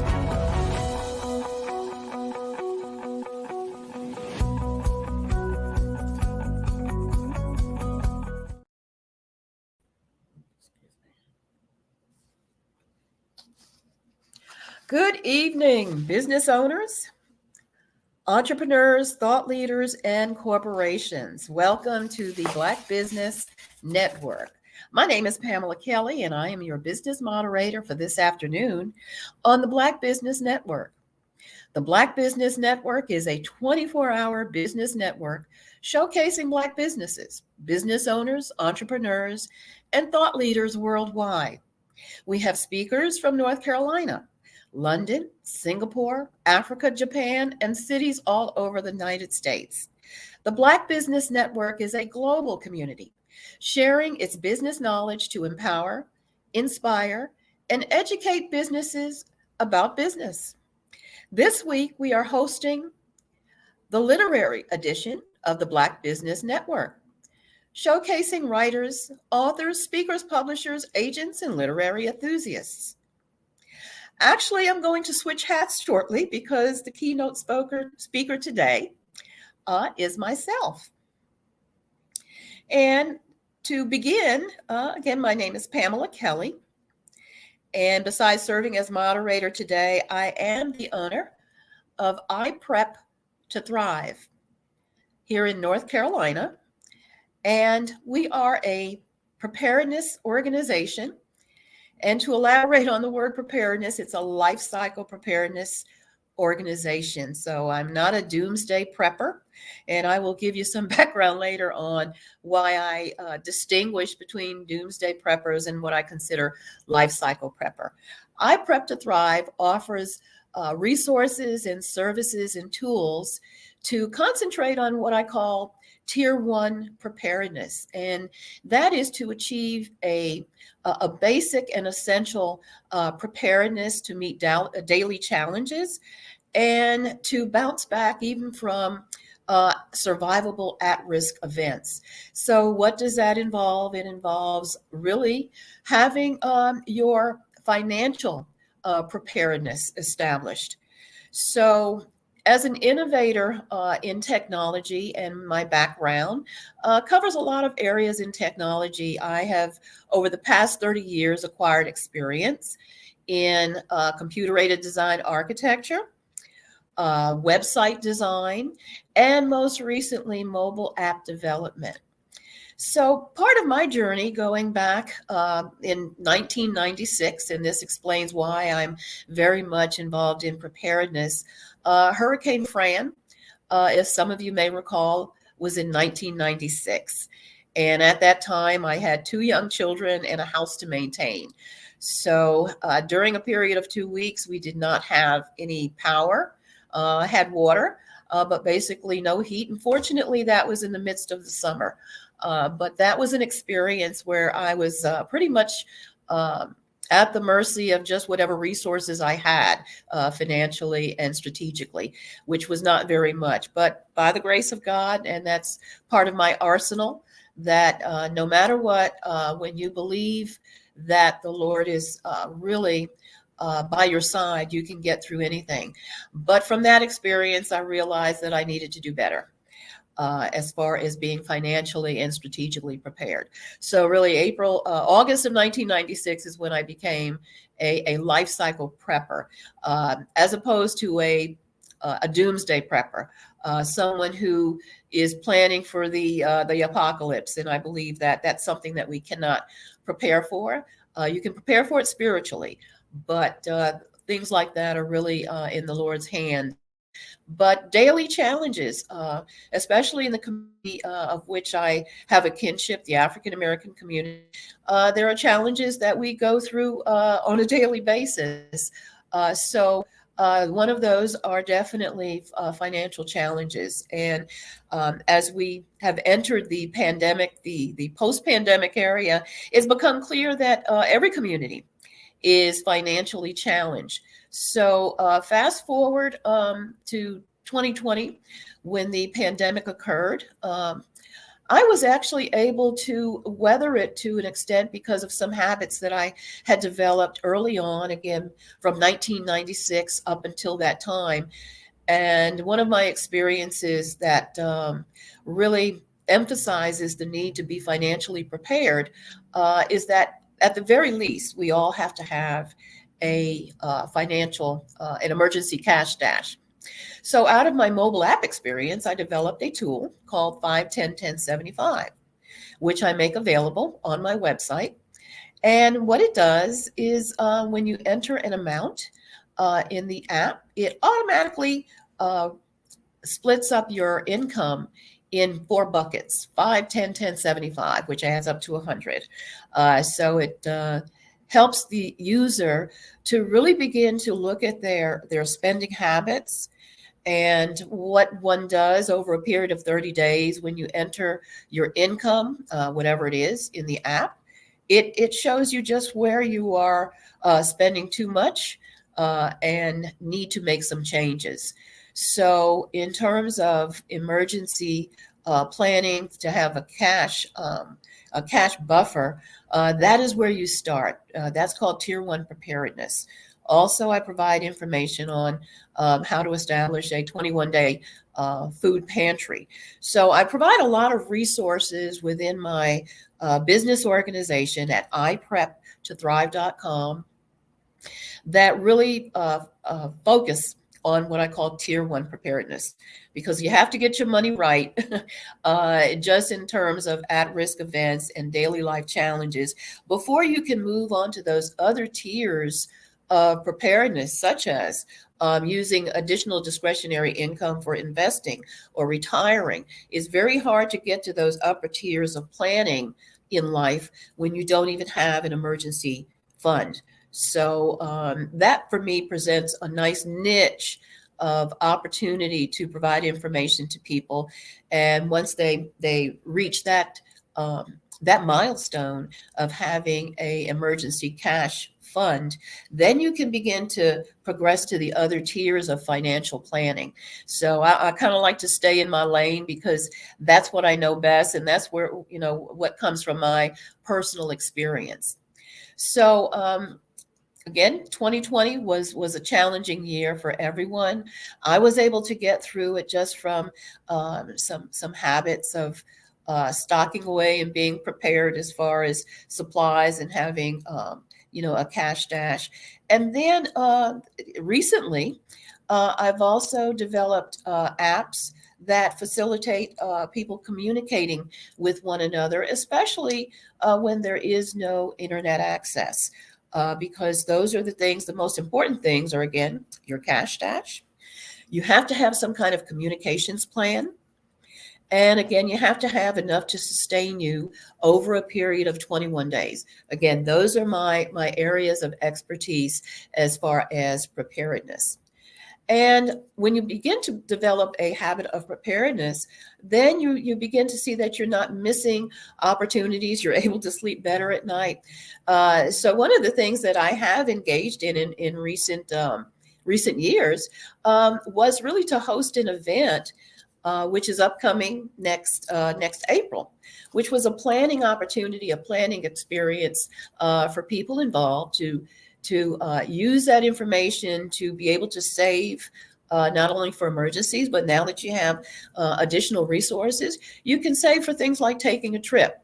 And taking a trip is really one of the best ways to develop a habit of preparedness. So just to share with you something that I'm excited about is the Eclipse 2024 Niagara Heritage Tour.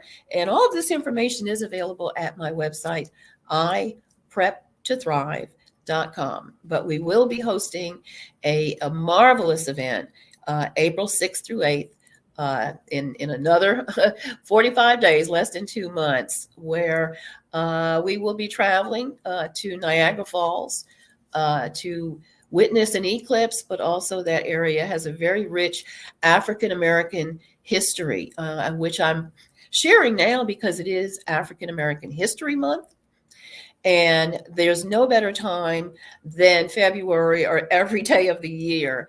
But it's an opportunity to revisit those experiences that were part of our heritage of folks who wanted to make a better life.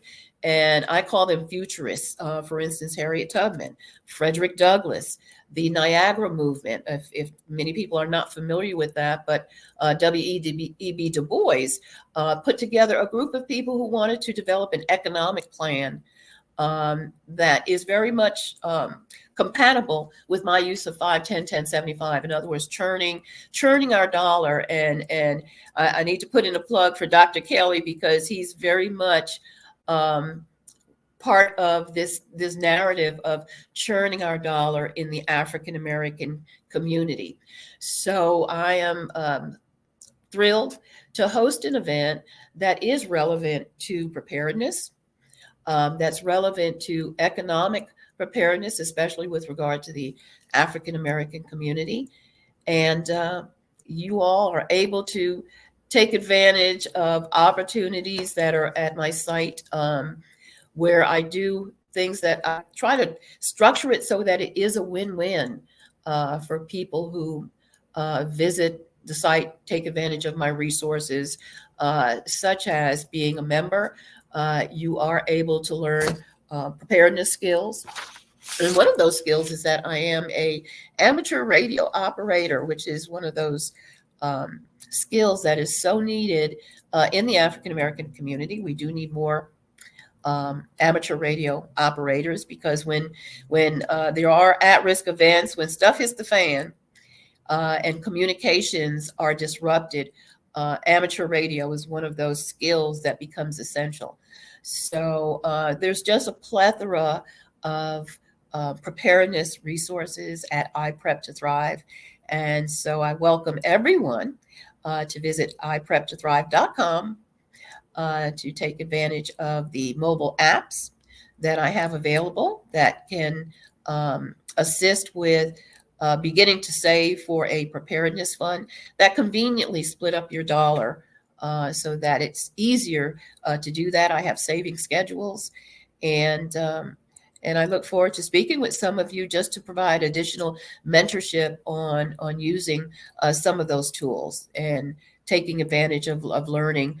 I do teach mobile app development and amateur radio, and even things such as learning how to do solar cooking. So there's so much there. And actually, it's my hope to develop a community of folks where preparedness really becomes the industry, the mainstream in our community, because we really do need to make that kind of our brand identity. So if anyone has any questions, just reach out to me, Pam at ipreptothrive.com. So at this time, if I can take any questions, or Dr. Kelly, if you can give me some direction on anything that I can share or elaborate on, I'd be glad to do that. And I'm just going to switch back to being a moderator and just sharing about what the Black Business Network actually does, which is some really good activities. The Black Business Expo's mission is to raise funds for high school seniors going to college or K-12 entrepreneurs. Yes, we have to really prepare, and that's what preparedness is about, empowering our young entrepreneurs to be idea producers, not just idea consumers. So we really need to develop a new cadre, a new generation of idea producers. So that's what the Black Business Expo's mission is to do and to foster. This expo is a fundraiser for students. You may go to www.blackbusinessexpousa.com to donate to the scholarship fund, or use the Cash App that's on the screen below and say $BBXUSA. Our goal is to give laptops and up to $5,000 to 10 students. Students can register online at Black Business Expo. So with that, I can go back to share a little bit more about what I do at iPrep to Thrive. And one of the things that I am excited about is recently I have formed, is now in formation, the it's the Preparedness Advertising Network. Preparedness Advertising Network, because there really needs to be a imagery industry, which does not exist right now, that is focused on imagery, content, messaging, and audio that promotes preparedness in all communities, but particularly in the African American community. So my excitement with this new activity is that every message, which is a public service message, has to have audio, imagery, and the message. And I'm someone who loves music. I love audio. I love imagery. So it's exciting to me to really extend the invitation to people who want to be a part of the Preparedness Advertising Council, because PSC, that stands for PAC, and I like this the imagery potential for that. PAC, the new PAC in town. So you can now visit the website preparednessadcouncil.com, and you will see information on how to get involved in participating in the Preparedness Ad Council, which is really going to launch an industry of limitless opportunity when you think of the various preparedness campaigns that are possible, especially across all age groups and across various professions. For instance, there is a need for preparedness ad campaigns that target seniors, preparedness messaging to seniors, preparedness messaging to young people, especially to help encourage young people to get prepared and the resources available in STEM industries. There is a need for preparedness advertising, public service announcements for the disabled, for veterans in our community. So it's limitless in what it does. It provides a wonderful media registry opportunity. For instance, if you like to be behind the camera, in front of the camera, all skill levels. Beginning April 8th at the post-eclipse celebration, I will actually have the official installation of the Preparedness Advertising Council. So right now it is in soft launch. You can go to preparednessadcouncil.com and become a member, which it's very reasonable. This is not something for me to become a millionaire through. I am retired and then became unretired because I'm so passionate about preparedness. But I simply want to engage people and excite people about the potential in developing a imagery industry that is focused on financial, strategic, and even faith-inclusive preparedness in the African American community, because our solutions, the solutions for one culture, there's no one. Let me put it this way: there's no one-size-fits-all preparedness solution for every culture. And within our community, faith has always been a core of our resilience. So those are things that we do need to incorporate in our messaging, in addition to financial and strategic preparedness. So my branding, you will see that it says our culture, our imagery, our solutions. And another word that I love to use that is very relevant in everything that I do is futurism, economic futurism. I consider myself a futurist. And what is that? That's anyone who by faith, at least the definition for, relative to iPrep to Thrive, a futurist is someone who believes by faith in the future and prepares for it in spite of what the present looks like. And that's crucial because all of us, look at the news today. If you allow yourself to be highly influenced by the mainstream media, there may not seem to be much to look forward to. But as a futurist, here's a tip: before you retire for the evening, look at something, read something, see something, any kind of imagery, or read something or hear something that encourages you to believe in the future. If you do that as the last thing when you go to bed, when you wake up in the morning, you'll wake up believing in the future and planning for it and preparing for it. That is what a futurist is. And so for our community, that is one of my goals, to really encourage people to think like a futurist, because that is really honoring actually our ancestors, such as those that the folks who are traveling on the Eclipse tour will be learning about. They'll be learning about and actually traveling those areas that were navigated by folks such as Harriet Tubman and Frederick Douglass and W.E.B. Du Bois. Those folks were futurists before the word was even conceived, because in spite of how the present looked, and we think we have challenges now, they had challenges. This was when the policies at that time still enforced slavery. And so those are the times they lived in, but they still believed in the future in spite of how the present looked. So I think that's a worthy legacy for us to carry forward, because 2024 is certainly a crossroads year, which is how I see it. It is quite a crossroads year, because the next election is this year. It is a leap year. So, and April happens to be National Financial Literacy Month. So every month on the calendar actually has a preparedness focus. So I'm just watching the time here, because again, I'm kind of doubling as moderator and speaker today.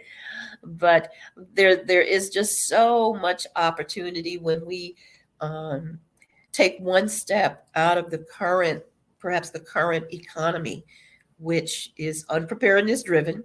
And visit my website, and and you will see why I define it that way. Take one step out of the unpreparedness ecosystem that now exists, and spend some time, invest some resources in the preparedness driven activities at iPrep to Thrive.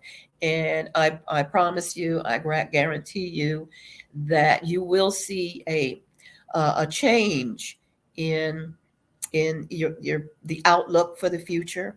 And just imagine collectively if we could all become futurists and actually practice economic futurism, which is 5-10-10-75, where we actually begin to invest in our community intentionally and reciprocally, just as Dr. Kelly has envisioned with the Black Business Network for the last decade at least.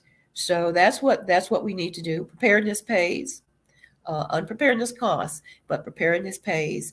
And there's much opportunity in the preparedness industry, which I want to see us become the trailblazers in that industry. And we can do it. We can make a change that needs to happen in the U.S.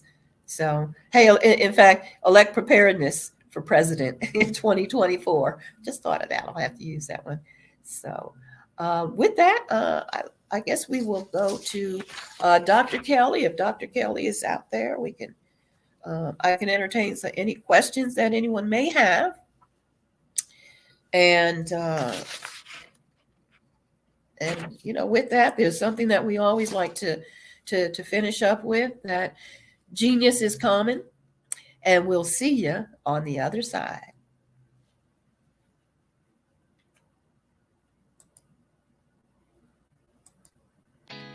Did you know women represent just 3% of Fortune 500 CEOs and less than 15% of corporate executives at top companies worldwide? Have you wondered what the secrets are to getting into the top ranks, whether in the private or public sector? Do you want to figure out how to stop being held back in your career or passed over for promotion? Then you're in the right place. Hi, I'm Dr. Madeline Ann Lewis, President and CEO of the Executive Women's Success Institute. I have decades of experience in the military, the federal government, and corporate America, and my mission is to help women succeed and tap into their full potential. I want to reach 1 million+ women around the world to become the leaders they are meant to be. So if you want to move into a management or executive level position, or maybe you are a female veteran transitioning out of the military into business entrepreneurship, then reach out to the Executive Women's Success Institute at 301-693-3284. Let us get you on the fast track to success.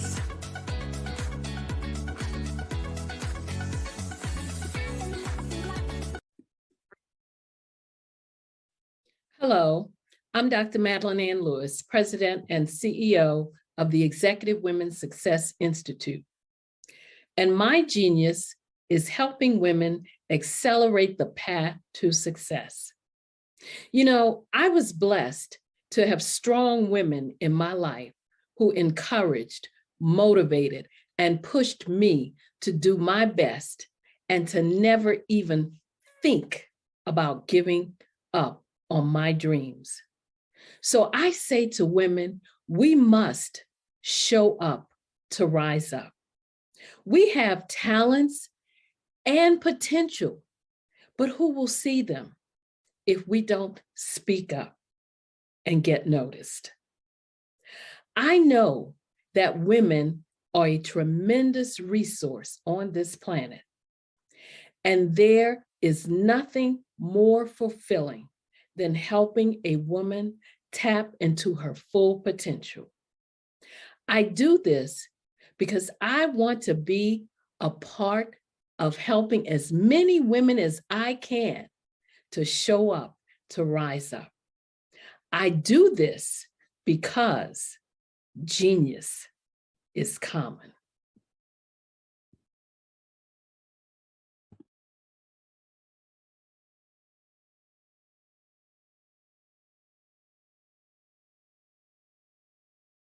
I am from Washington, D.C., but I was raised in Durham, North Carolina.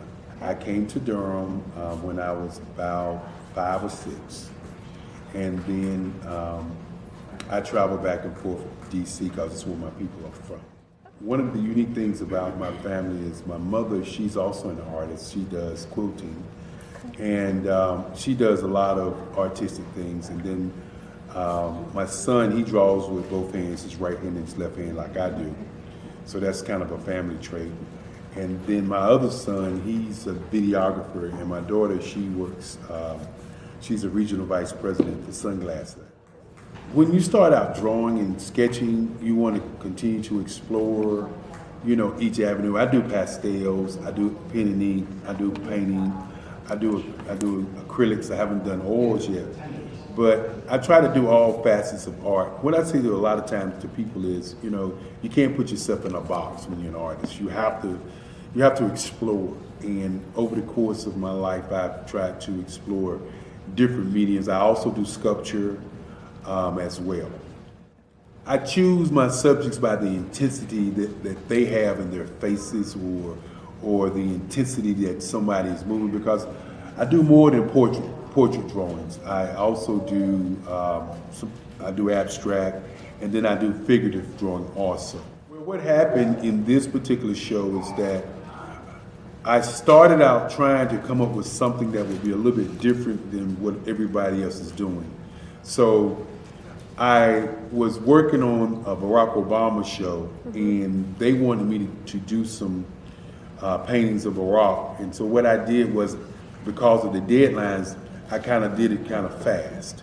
And then I realized when I was doing it fast, I enjoyed it. And so then I started doing other pieces the same way, and I started to enjoy those pieces also. And so I came up with this particular style, and it's a style of lines and colors. And what's interesting is that when I was in college, I did a show called Lines, Colors, and I talked about the boldness of the blacks, the the hotness of the whites, and this is how this has come about, later on in my life. And the colors comes from a lot of the entertainers that I work with, where they wear different colors. They don't wear, your plain reds or your whites. They wear different colors, and so that's also another piece of what's giving me the colors. The subtitle of this show is Faces That Speak Life. That's real critical. Faces that speak life. Each one of these pieces is a life source and a life energy that's being put on display for people that are looking at it. I always say in terms of my art, it's not important that I draw them. It's important what you get out of what I draw. I don't try to just draw it because you like it. People wanted me to do prints. I didn't do prints. People asked me to do different people, but the people that I choose are people that make a difference in the lives of people in the world. So the human landscape idea was, again, as I say, the lines represent your emotions, it represents your ideas, and it represents your journey as a human being. And that's why you get the different pieces and the different looks. And as you notice, I try not to do one look that looks alike another look. And that's what's the most important part of this show. Art to me is a creative expression of something from nothing. It explodes onto the canvas, or it explodes on in my work. One of the things that I try to do more than anything is I try to just give the lines and the movements and emotions and expressions into what I do. Art really means to me a chance to express how I feel deep down inside. Most of my art begins as a thought that I might have, whether it's sports, whether it's history, whether it's a woman or a man. It pretty much starts as an idea of thought before I get into the actual image of what I'm going to draw. I do a lot of historical pieces. I was a history minor in college, and I love to do history pieces. And a lot of times I'm thinking about history, and then I try to make that history impact you as you look at it. That's one of the reasons I do pictures so large. People ask me, why do I do the pictures so big? And I tell them, I want the piece to impact them as they're looking at it, to kind of dominate them, dominate their space. And most of my pieces I try to do off page. I don't try to do anything that's going to be in those four corners or in a square. And I want your imagination to be a part of the piece that you're looking at.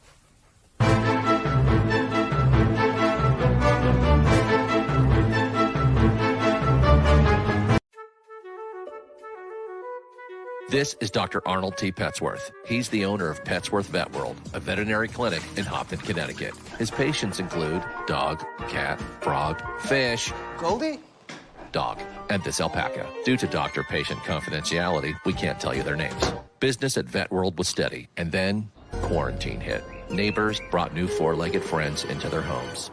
Bunnies. Bunnies everywhere. Dr. Petsworth welcomed these new patients with open arms. The only problem? There were more appointments than he could manage. That's when Dr. Petsworth turned to his American Express business card, which offers spending potential that's built for his changing business needs. He decided to hire a new assistant, Julio, and with spending power built for business purchases, he used his card to furnish a new exam room. Together, Dr. Petsworth, Julio, and American Express Business made sure all the pets of Hopton got the love and care they deserve. And everyone was happy. Get the card built for business by American Express.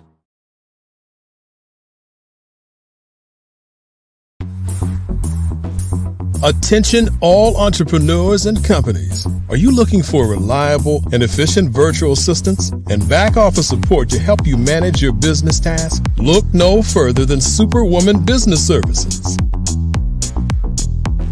Our team of virtual assistants provides a full range of administrative support services, including operations management, social media marketing, and much more. We also offer website design services to help you create a professional online presence that reflects your unique brand. In addition to administrative support and website design, We offer business development and structuring services to help you grow your business and achieve your goals. We'll work closely with you to identify areas of improvement and develop a customized plan to help you reach your full potential. At Superwoman Business Services, we understand that running a business can be overwhelming and time-consuming. That's why we're here to help you fly high and achieve success. Our virtual assistants are highly skilled, experienced, and dedicated to providing you with the support you need to thrive. Come fly with us and take your business to new heights. Let us help you become the superhero entrepreneur you are meant to be.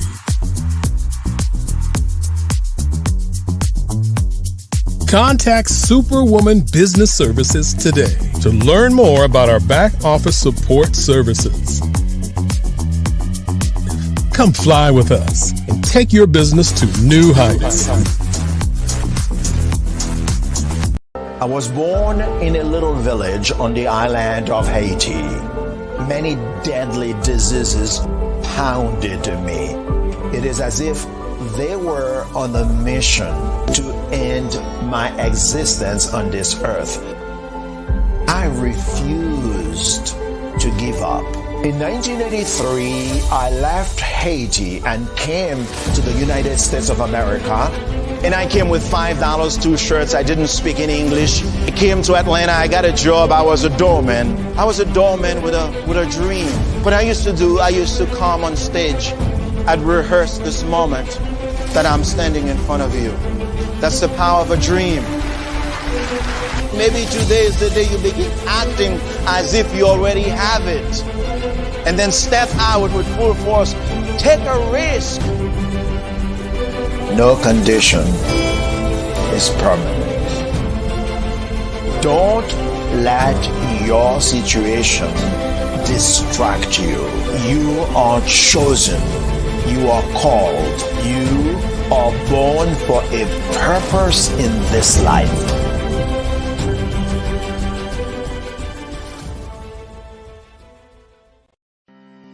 Are you aware that showing off your expertise can gain customers and position you as an expert in your industry? Consumers need confidence to purchase, so let us showcase your knowledge by interviewing you for a 3 to 5 minute video. We'll position you as an industry expert with a customized interview-style video, and for a limited time, we'll cover all production costs. Click this ad or call now for all the information. You'll want to experience the same 5-star service our customers love. So take advantage of this one-time offer. Click this ad or contact us now.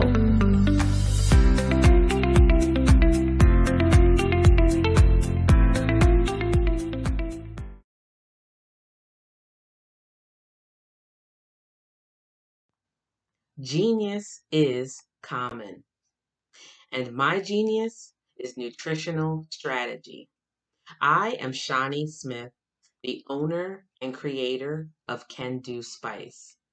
Can Do Spice was created because I knew that adding herbal and mineral supplements to my diet did not have to be boring. In fact, because I'm a food enthusiast, I knew I could create something flavorful and explosive that also had the benefit of adding herbal supplements such as sea moss, bladderwrack, burdock root, and black seed, just to name a few. I invite you to take this journey with me where we come together and take control of our nutritional health. It is my way of sharing my genius, the gift of flavor and the healing power of herbs to the world. What is your genius?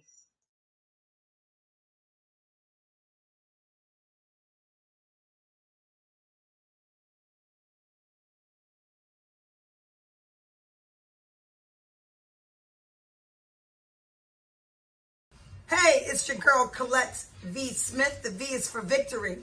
My mama would tell you the V is for Veronica, but it's Colette V. Smith, the NFL's first African-American woman to coach in the history of the National Football League, by way of being the first female in 2017 to coach in New York Jets franchise history.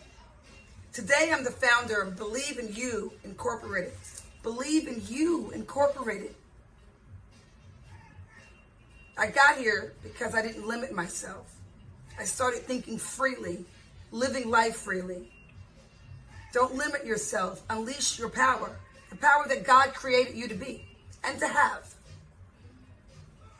I got here because I didn't just follow a path. I created my own.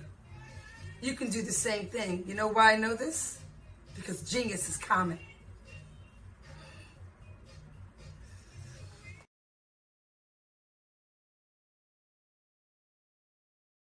I'm Kennedy Harris. My genius is being an entrepreneur.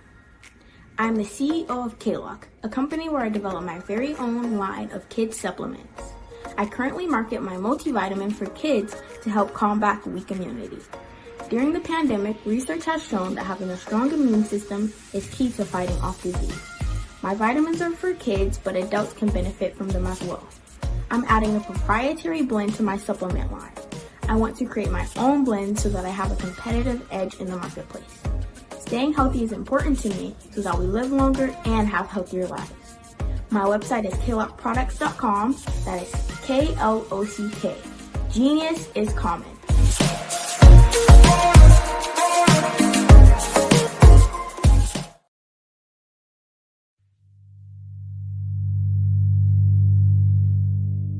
So what we have to do is when we get in a spot, we need to create some spots for us.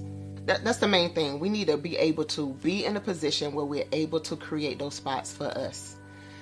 For me, being an entrepreneur, I'm not just going to get a business and then leave you sitting high and dry. If you ask me some questions about entrepreneurship, I'm going to give you as much as I received. I've seen people who made it, and then when you ask them, it's like, okay, now you have to pay me for the information, the same information I got for free. We probably in totally different cities. There's no way that we're going to bump heads or anything. We're not competing. Bring me up with you. And so I just think that whatever education that I have, then I need to be able to give that to my own as well. So create the spots. You can create the spots when you get there.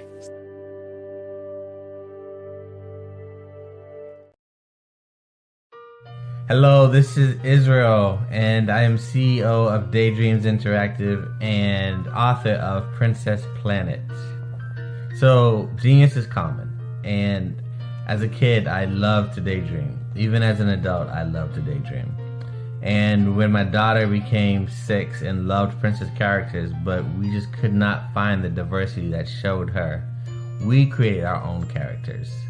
So, for instance, you have Princess Nulu right here. Princess Nulu is from Uganda, and her genius is that she loves to take care of animals.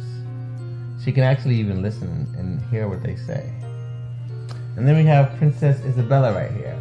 Princess Isabella, she's from Cuba, and her genius is biochemistry. One day she hopes to eliminate disease.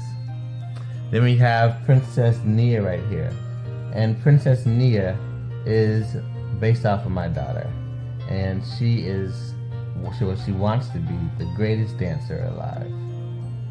So that's her genius. So what's your genius? My genius.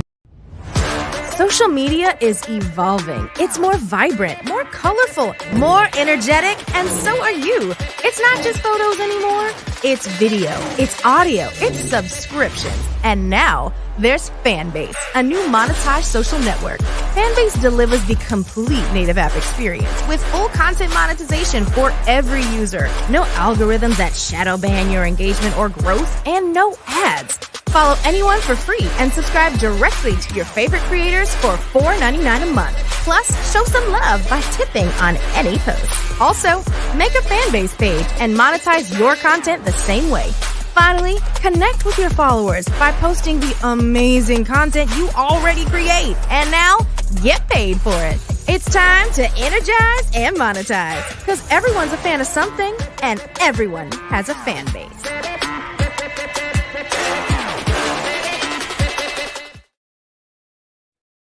Hey everyone, it's Grant McGaw, CEO of 5 Star BDM and host of the award-winning Follow the Brand podcast and TV series, where I help you to build a 5-star brand that people will follow.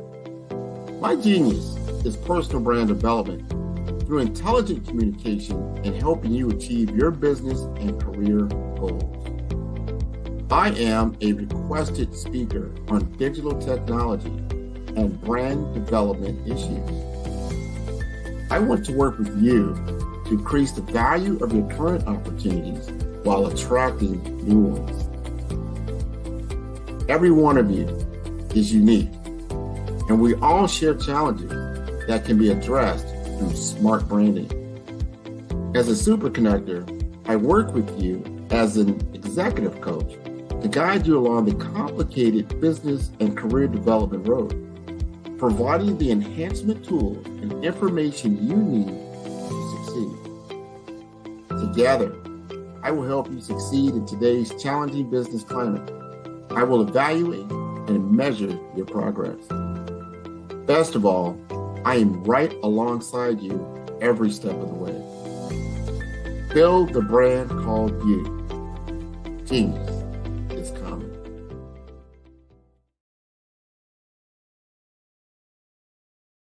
Follow the Brand TV broadcast host, Grant McGaw, as he visits with top executives and entrepreneurs to find out their secrets of success with their personal brand. Follow the Brand TV broadcast host as he focuses on brand development to build better relationships, bring value to your business, relationships, and career. You will Hello, I am Dr. Eric Kelly III, the visionary strategist and founder of the Black Business Olympics.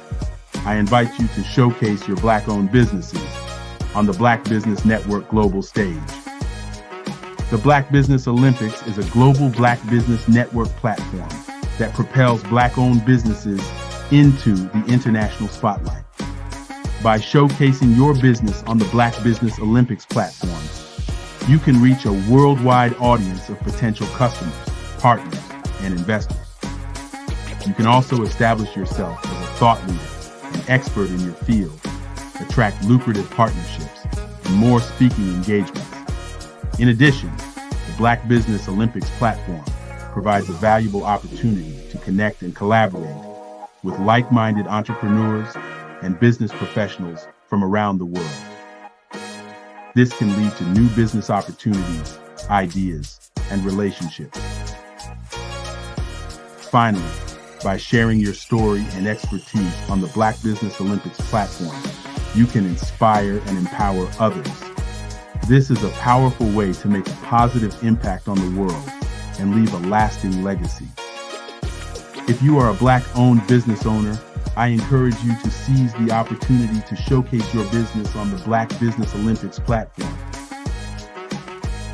It is a once-in-a-lifetime opportunity to make an indelible mark on the world. Be one of the 1,000 visionary entrepreneurs who are changing students' lives, shaping industries, and leaving an unforgettable legacy for their families. Unleash your voice on our global stage and watch your business thrive. Black Business Olympics is one of the largest Black business showcases in the history of Black business in the world. Yes, the entire world. Just give me a call today at 919-308-9090.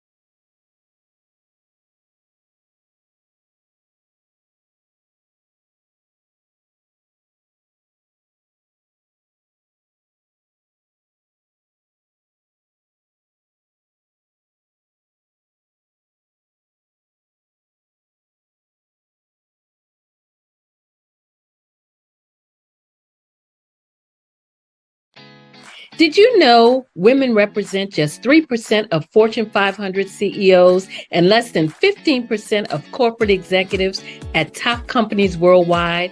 Have you wondered what the secrets are to getting into the top ranks, whether in the private or public sector?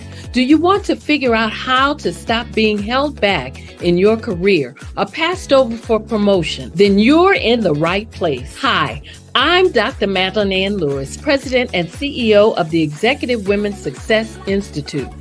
I have decades of experience in the military, the federal government, and corporate America, and my mission is to help women succeed and tap into their full potential. I want to reach 1 million+ women around the world to become the leaders they are meant to be.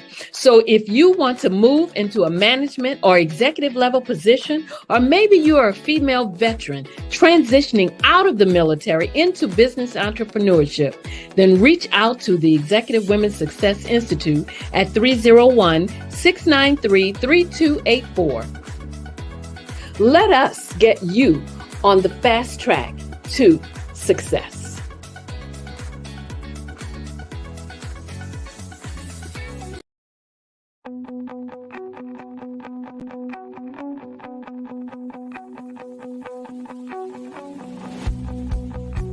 I am Black business.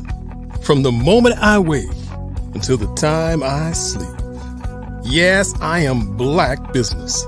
I am Black business. Tell me, are you Black business? I am Black business. Do you support Black businesses? Listen, I support Black business because I am Black business. Black Business Expo, one of the largest business showcases in the history of Black business in the world. The world! Sign up today at www.blackbusinessexpousa.com or call 919-308-9090. I am Black business.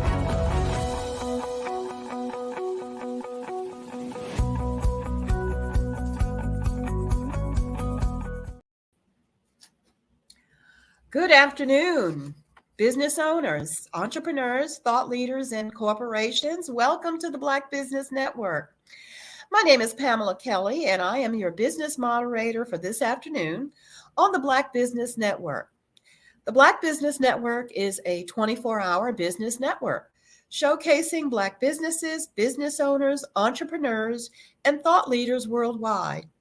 We have speakers from North Carolina, London, Singapore, Africa, Japan, and cities all over the United States. The Black Business Network is a global community, sharing its business knowledge to empower, inspire, and educate businesses about business.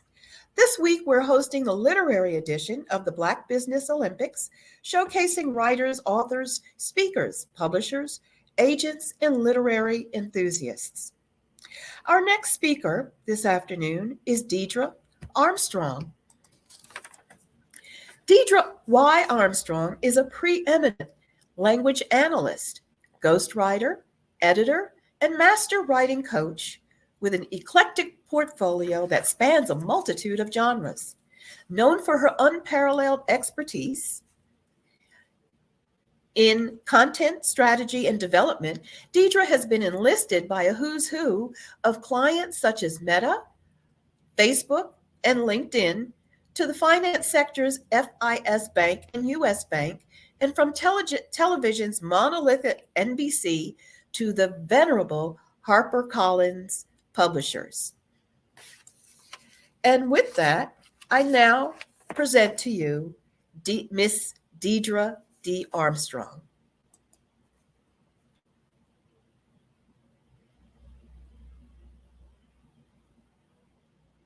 You're mute. Unmute yourself, Deidre.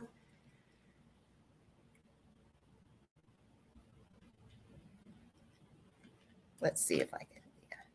Do you see the tool to unmute yourself? Just. You are in the right place at the right time. The Black Business Network opens again for its Black Business Olympics, a 24/7 broadcast on business, strategies, global branding, social media marketing, finance, advertisement, and much, much more. featuring the top, most powerful entrepreneurs and speakers and thought leaders from all around the world as they gather together for this phenomenal event. Join the Black Business Network streaming live into the metaverse, STEM City, USA, Black Multiverse, Pod TV, Roku, Hulu, iHeartRadio, Apple TV, YouTube, TikTok, Instagram, Google Podcasts, Facebook, LinkedIn, IBM TV, Spotify, and Twitch. Tune in today and be a part of this amazing movement. The Black Business Olympics welcomes you. The Black Business Network and Black Business Olympics are essential platforms for Black business owners globally. They provide the tools and support you need to succeed in today's competitive marketplace. Join us today as we collaborate together with businesses from around the world to support our children, students, and young future entrepreneurs, Black businesses and corporations. We raise funds for students going to college and young entrepreneurs who are aspiring to be business owners, and we invite you to be a contributor today. Visit the website www.blackbusinessexpousa.com to connect with and learn more about how the Black Business Network and Black Business Olympics can help you not only share your amazing business story to businesses, but also serve future generations. Hello, my name is David Jones, CEO and co-founder of the Hello LLC, where we help businesses build a culture, brand and experience, and leverage technology to pivot into Web3. Join the Black Business Network streaming live into Roku, Metaverse, STEM City, Black Multiverse Enterprises, Hulu, YouTube, iHeartRadio, Apple, Facebook, LinkedIn, Spotify, Twitch, and Google Podcasts. Tune in, turn on, and let's thrive.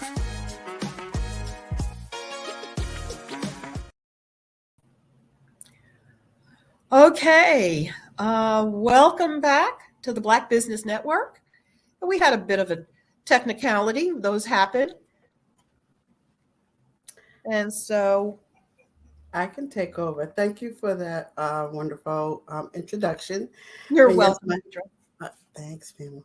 My name is, as she mentioned, Deidre Armstrong, and I am a master writing coach. And so what I wanted to talk about today was a variety of things. I named my topic called Ink and Insights. I like to use ink because traditionally that's what the pen represented, writing, all different types of writing and signing. So I did want to kind of stick with that, but talk about what's going on in the industry now in terms of writing. All different types of writing. If you turn your social media on, you're going to see a plethora or a bombardment of advertisements and sponsored ads at that of other writers, other coaches, and from things like you can write a book in 3 days or write a book in 90 days or follow me and I'll show you some tips on how to market your book and so forth and so on. And so I really wanted to talk about where that is going, the trend of publishing and writing, and talk about some of the old things, phobias, as well as some myths versus reality, writing behaviors and writing traits, and when to hire a writing coach. Some people, even if they're established writers, they can benefit from using a writing coach for a variety of reasons. Sometimes it's not that they lack the skill, but they might lack the discipline. They may need help getting on a schedule and staying on a schedule. They may need help with accountability. So I'm going to go and talk about that later on in the presentation, talk more about the benefits of having a writing coach, and then what to look for when you are vetting or needing a hiring coach. So we'll go over those things. Traditionally,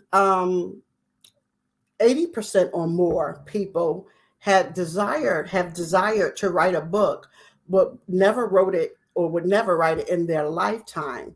And the main reason was 4-letter words: fear.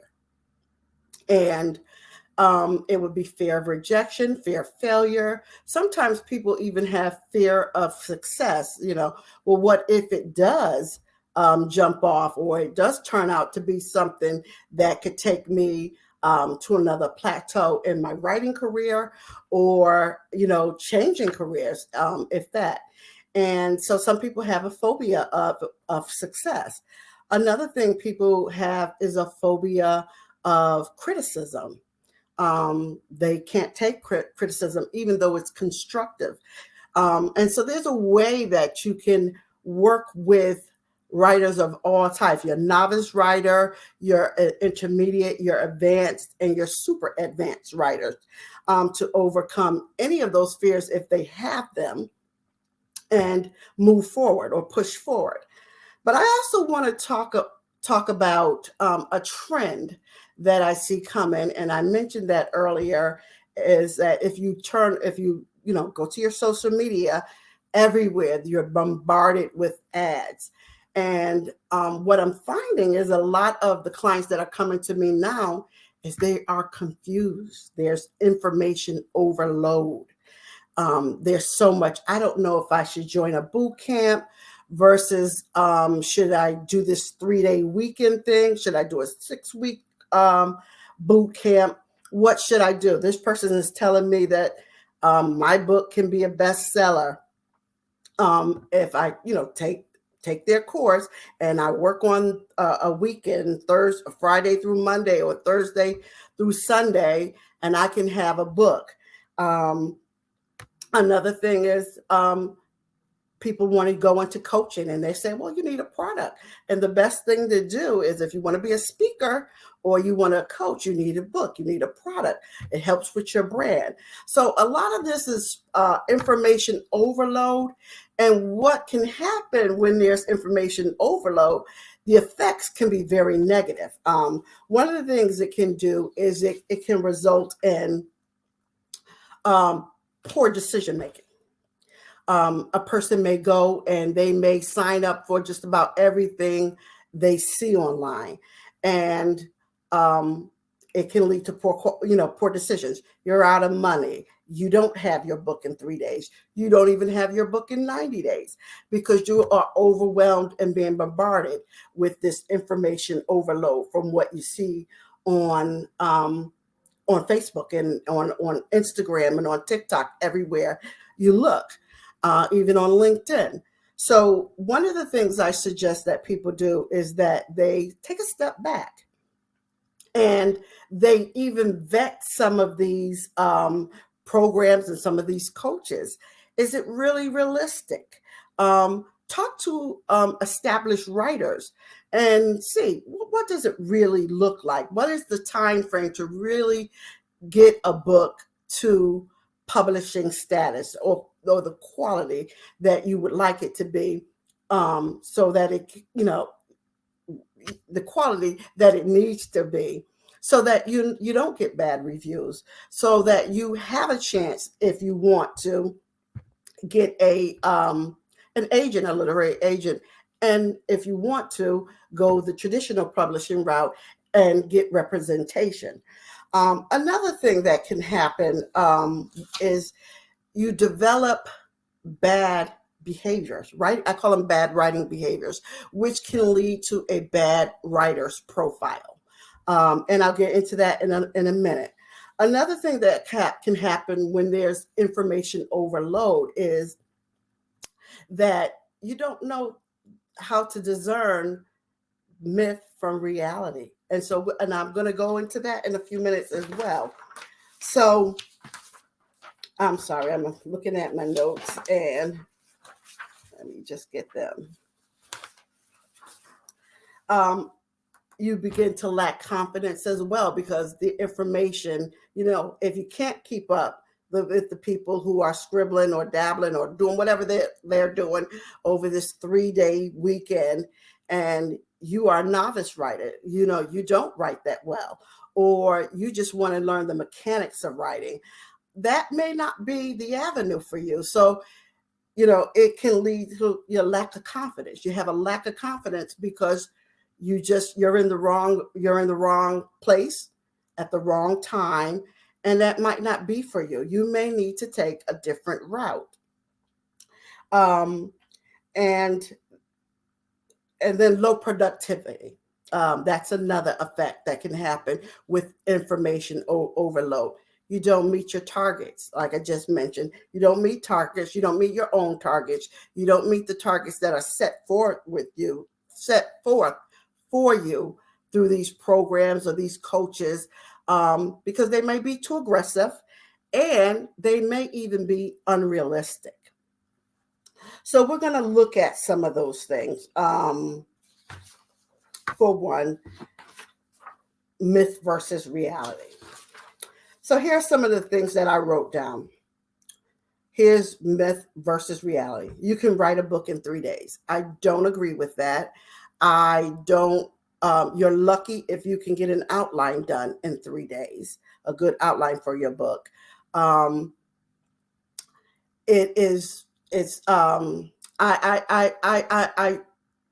teach against it. It is not my philosophy. And I would like to caution writers to scrap that because it's just unrealistic. You can publish a book in 90 days. That's pushing it. And that's even pushing it for accomplished writers or skilled writers, because there is a entire process from the beginning stage to the end. And from the time you either write that first letter or you type that first letter on your software or your computer, there is a process. So you have a draft. You're probably going to do some rewrites. And if you don't, you're not going to have a quality book. And you're not even going through the writing, the development phases of writing, because that's what it takes. So I caution even against 90 days, because publishing a book in 90 days, because it takes time. Now, if you are part of a writing group and you have a segment that you're writing, then that'll work. But if you don't have a team of writers helping you out, that's almost impossible, and it's unrealistic for most writers. Another thing, another myth versus reality is writers don't have to do the heavy lifting because the editor can turn their manuscript into a masterpiece.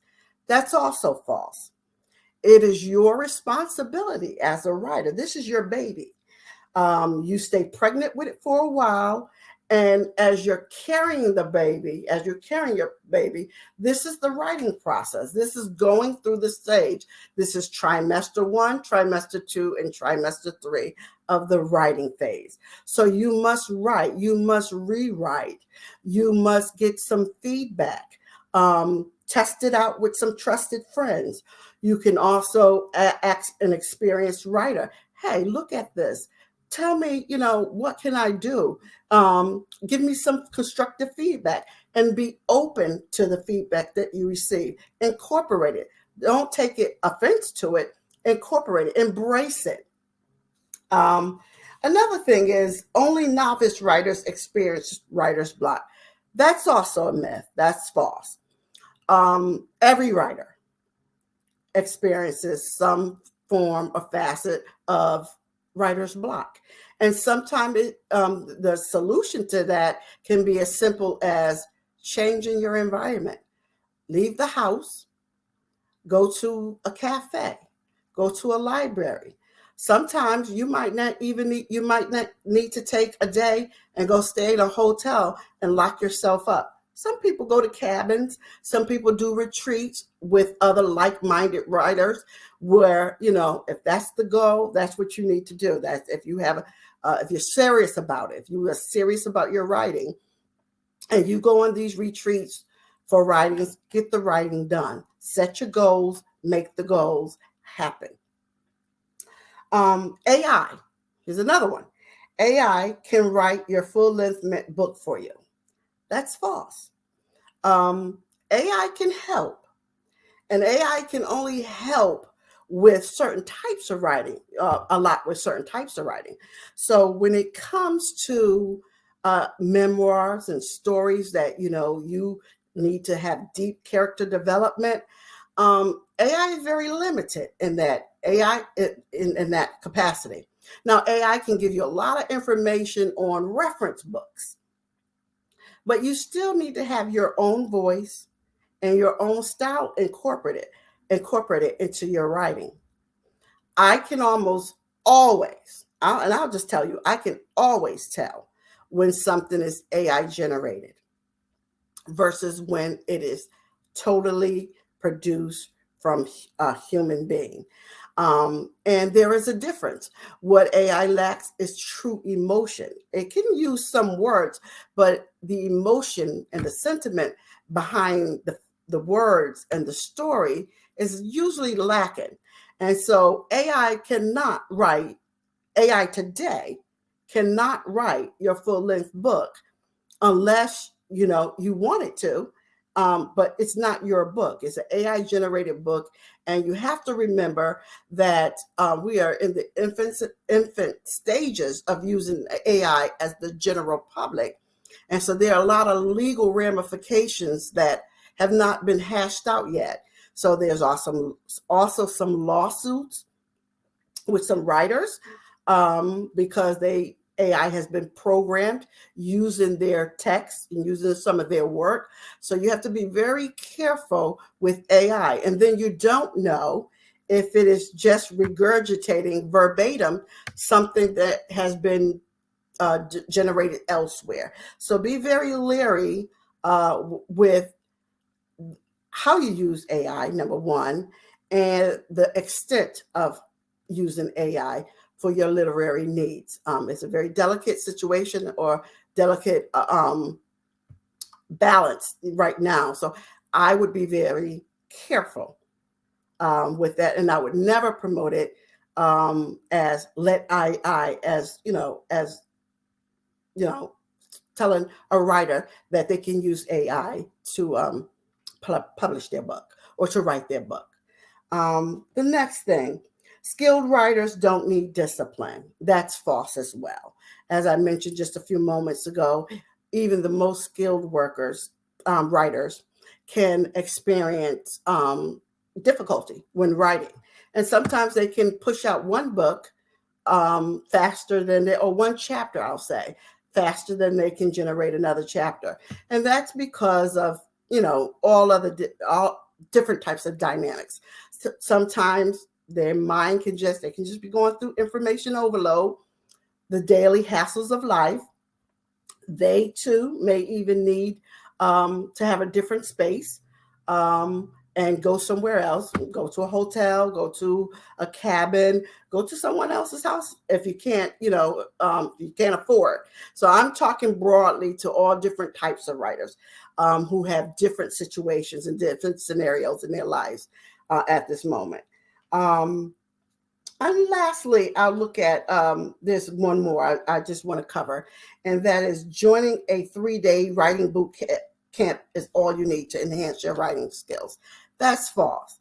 Writing for true writers is a lifelong process. So if you want to be a good writer, a great writer, a great writer, and a great writer, then you will be you will embrace the fact that it's a lifelong journey. You are always trying to get better, and there's always something to learn. I don't know how many of you know Victoria Christopher Murray, but she is a very accomplished writer. And just a couple of weeks ago, she went to a writer's retreat, and she was just blown away. And she was around all different types of writers, because it's not just the when you say writing, it's not just the fiction writing, it's not just the memoirs. There's all different kinds of writing. Even scholastic writing for textbooks is takes a lot of time and energy to write to, and it takes skill as well. That's a different topic going into that because if we wanted to talk about the money, that's really where the most money is made. It's made in textbooks. But if you are called to be a writer of fiction and that's your gift and that's your skill, you stick with it because it's not just about the money. And then that's why I was talking about all the social media and the overload, because that's what's getting a lot of people in trouble, because they can't fulfill their goals because it's unrealistic. What they're selling you is unrealistic.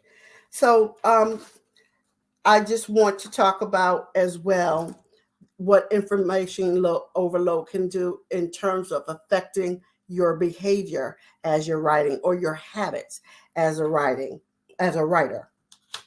And so, as I mentioned earlier, it can create negative behaviors or negative writing profiles, I call them. So these are writer types. So this is a person, it's called the dreamer. This is a dreamer. And this person has great ideas, grand ideas actually, and aspirations for writing a book, but they have difficulty translating those ideas into actual writing. They spend a lot of time imagining what the book would look and sound like, but they never take the concrete steps to turn it into reality. That's called the dreamer, and that is a negative writing profile or behavior, and it can happen to the best of us. This is the procrastinator. I have the desire to write often, but I put it off for various reasons. And so that's basically what procrastination is doing. When we procrastinate about anything, about, tackling our finances, whatever, we think about it and we get overwhelmed and we put it off. I'll do it tomorrow. I'll do it next week. I'll do it whenever, and it never gets done. Next, we have what is called a serial starter. This person is full of ideas and enthusiasm for new writing projects, but they struggle with the follow through and finish what they start. They have multiple unfinished manuscripts or projects sitting on their hard drive. That's a serial starter. I know quite a few of them. Here's the undercover writer. I keep my desire to write or my ideas a secret. I write in private and only share my work with a small network of trusted friends. And then we have the planner. I'm highly meticulous about approaching writing. I create detailed outlines, plans, character profiles, and plots. And that person called the planner spends so much time on the outline or the note taking, and they have a little bit of procrastination in them, but they call them the planner. And so they don't really get to the meat of writing when they should, and that can impact, their motivation. So they are what they call the planners. And all 5 of these negative behaviors or negative writing types can be worked with. They can be overcome. There's something that you can do to overcome that. And the solution to that problem is to hire a writing coach or seek out a writing coach. Now, most people think, okay, I know what a writing coach is, okay? A writing coach is no more than a professional who helps people improve their writing skills and reach their writing goals. I can't, as a writer, do no more than you will allow me to do in terms of, if you tell me your goals are A, B, and C, I'll work with you to get A, B, and C. But if you're not willing to push more, if I see something else and I say, hey, you can work on this, D, E, and F, but if you do not work to get DNF, it won't happen. So the relationship between the writer and the coach is basically symbiotic. We work together. There might be some things that you don't realize that you need. You may come to me and say, hey, this is my problem. And I may say, well, this another thing is your problem too, or this is how we can go about this problem, about solving that issue. So the relationship, like I said, is symbiotic, and it's not the boss necessarily and the employee. It's nothing like that, but it's more of the provider and the client. The writing coach is the professional, and the writer is the learner at that point. And that's part of the relation. That's the dynamic of having a writing coach if you want to improve your writing skills. Now, how do you know if you need a coach? Well, you can ask yourself some of these questions. Number one, do you have great ideas, but you don't know how to bring them to life? Do you want to learn a more creative way of writing, a type of writing, such as poetry, creative, nonfiction, fiction, screenwriting, or even playwriting? Do you need help becoming a better storyteller? Do you want to become a more skilled writer? Do you need help developing your characters? Do you want to develop a positive writer profile? That means you don't want to be in any of those other categories that I just mentioned about the dreamer, the procrastinator, the planner, the undercover writer, and the serial starter.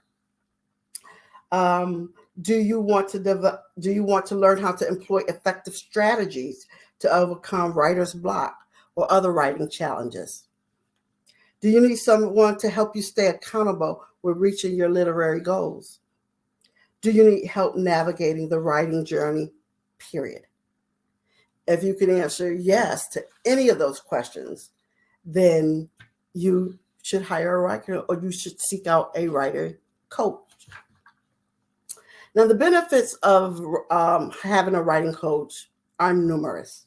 Number one, it aids in skill development.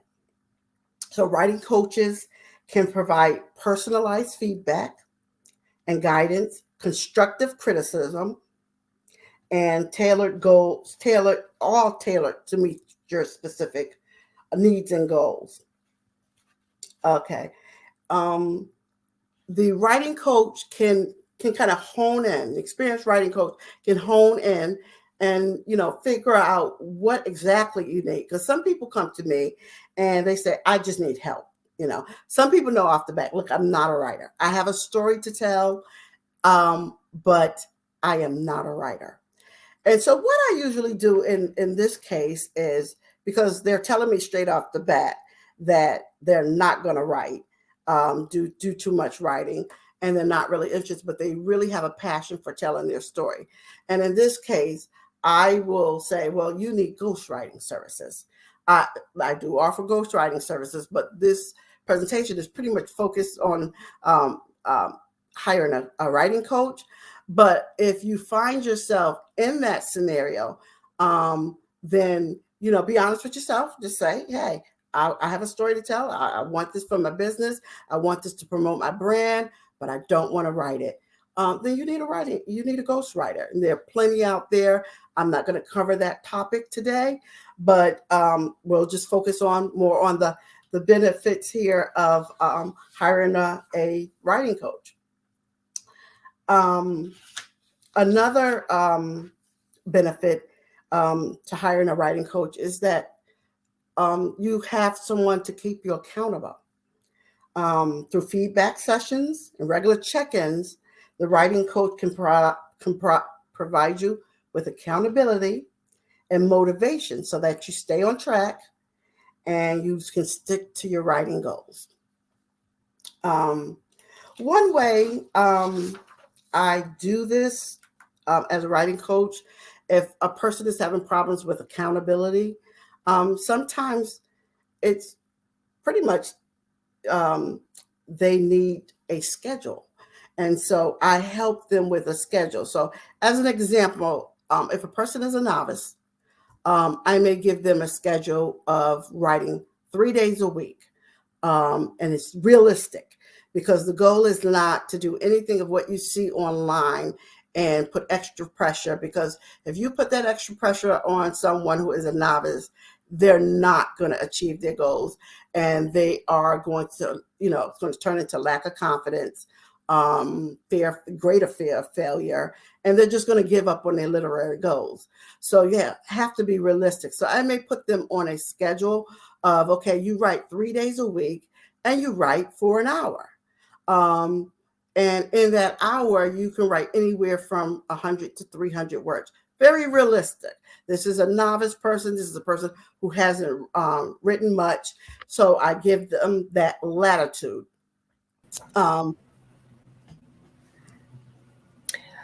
Deidre, thank you so much for all of the information. It's just such a volume, if I may use that word. Yes. Information, and I think there's a book in so many of us. Yes, so many it of is. us have It a is. story, and as you described each of those categories, I could relate. So, I'm just glad to know that there are folks such as yourself that offer that service to folks who have a story to tell, don't know where to start, but they know at some point that they really need to. So yeah. So I want to thank you so much for sharing your expertise on the Black Business Network. Do you have any final thoughts that you want to share, or how we can reach out to you for let me just information? let me just add, I know the technical difficulties kind of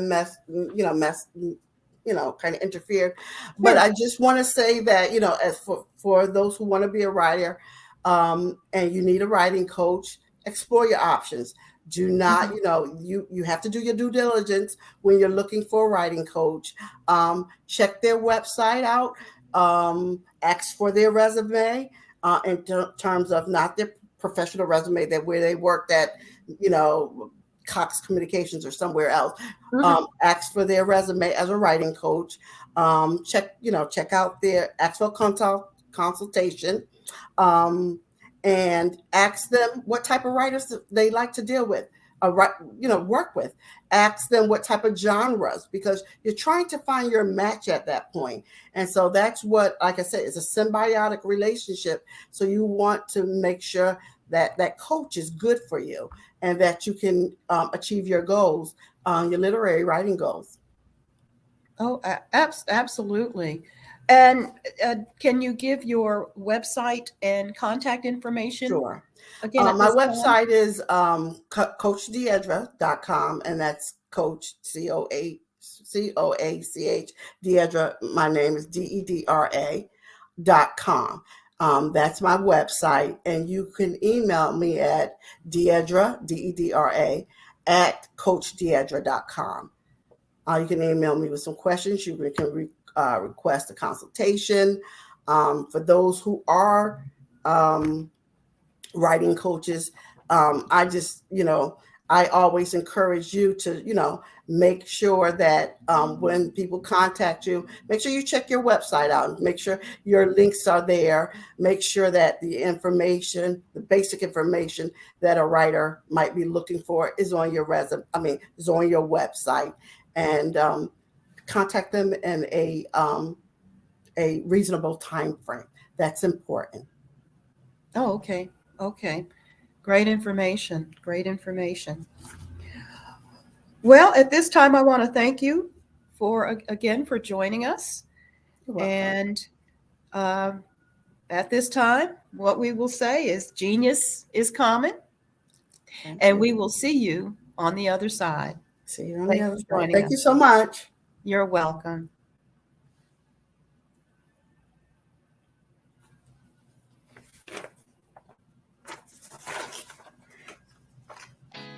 Did you know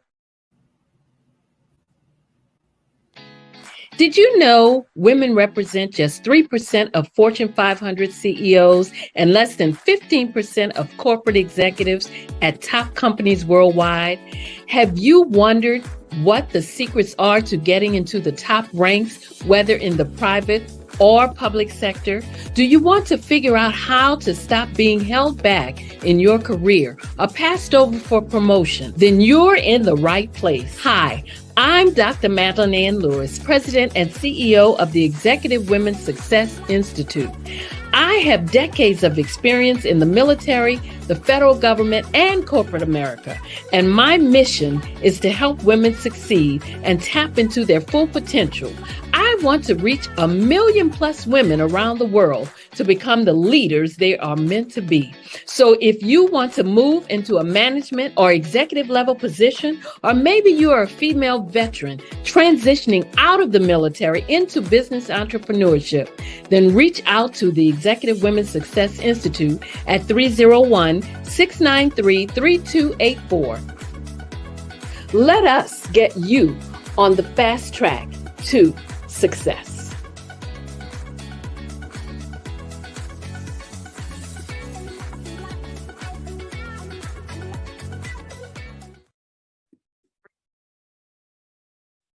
Hello, I'm Dr. Madeline Ann Lewis, President and CEO of the Executive Women's Success Institute. And my genius is helping women accelerate the path to success. You know, I was blessed to have strong women in my life who encouraged, motivated, and pushed me to do my best and to never even think about giving up on my dreams. So I say to women, we must show up to rise up. We have talents and potential, but who will see them if we don't speak up and get noticed? I know that women are a tremendous resource on this planet, and there is nothing more fulfilling than helping a woman tap into her full potential. I do this because I want to be a part of helping as many women as I can to show up, to rise up. I do this because genius is common.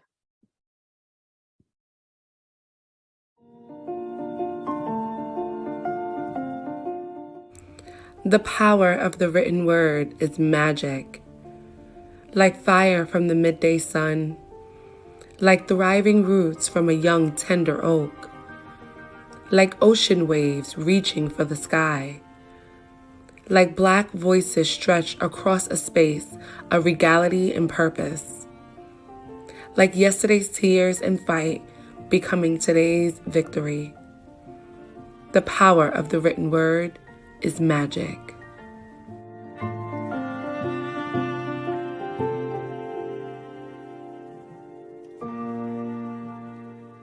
Having a brand that resonates with so many people across the world is truly a phenomenon. But being the face of that brand that empowers people is something that I don't take for granted. It's actually way bigger than me. But it's when I hear those stories of what people had to overcome, that is what our brand is about. Resilience, persevering, and not giving up. Physically, mentally, or spiritually.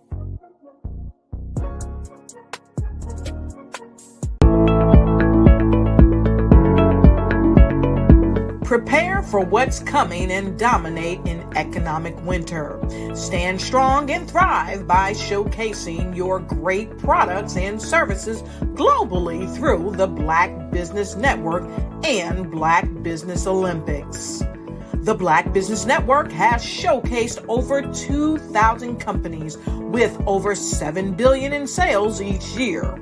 Over 10 million attendees have viewed the rebroadcast each month. Through the Black Business Olympics, unique styles of business training and mentoring are turning students into business owners and entrepreneurial warriors who will dominate in any economy. Gain the ultimate advantage of the Black Business Olympics, 7 days of unbelievable topics and speakers speaking around the globe. Donate your time and experience to provide expertise and scholarships to students worldwide and change the world. Now, more than ever, new insights, tools, strategies, and capabilities are needed. This is your chance for a major presentation to the world. Fill out the form and join the more than 2,000 speakers who have presented to over 200 countries. Join the Black Business Network streaming live into the Metaverse, STEM City, Black Multiverse Enterprises, Hulu, Amazon, YouTube, iHeartRadio, Apple, Facebook, LinkedIn, Pod TV, IBM TV, Spotify, and Google Podcasts. Sign up today. Spaces are limited, and we will see you there.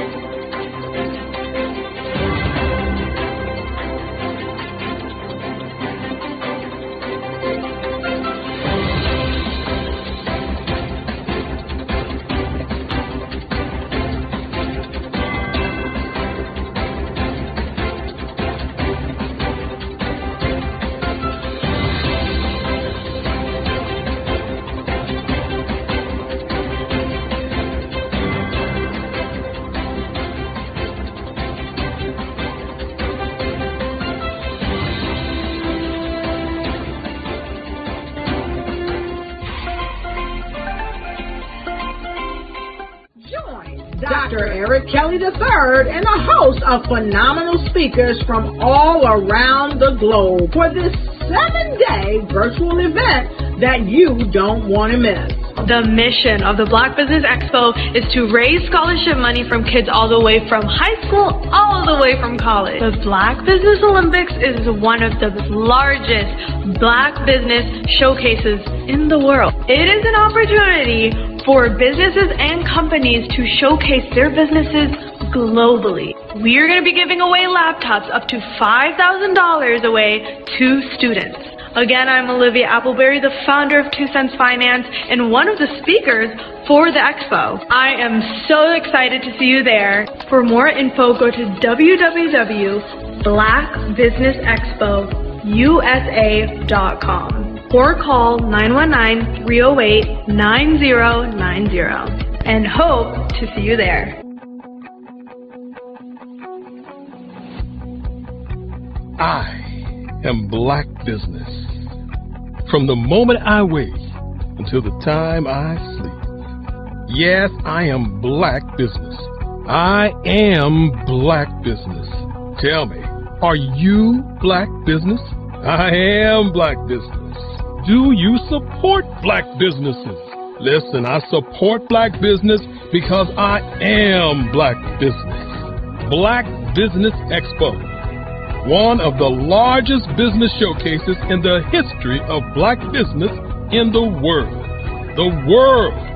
Sign up today at www.blackbusinessexpousa.com or call 919-308-9090. I am Black Business. I am Black Business. From the moment I wake until the time I sleep, I am Black Business. I am Black Business. Are you Black Business? I am Black Business. Do you support Black businesses? I support Black business because I am Black business. Black Business Expo, one of the largest business showcases in the history of Black America in North Carolina. Join Dr. Eric Kelly III and a host of phenomenal speakers from all around the globe for this 7-day virtual event that you don't want to miss. The mission of the Black Business Expo is to raise scholarship money from kids all the way from high school, all the way from college. The Black Business Olympics is one of the largest Black business showcases in the world. It is an opportunity for businesses and companies to showcase their businesses globally. We are going to be giving away laptops up to $5,000 away to students. Again, I'm Olivia Appleberry, the founder of 2 Cents Finance and one of the speakers for the expo. I am so excited to see you there. For more info, go to www.blackbusinessexpousa.com or call 919-308-9090 and hope to see you there. I am Black business. From the moment I wake until the time I sleep. Yes, I am Black business. I am Black business. Tell me, are you Black business? I am Black business. Do you support Black businesses? Listen, I support Black business because I am Black business. Black Business Expo. One of the largest business showcases in the history of Black business in the world.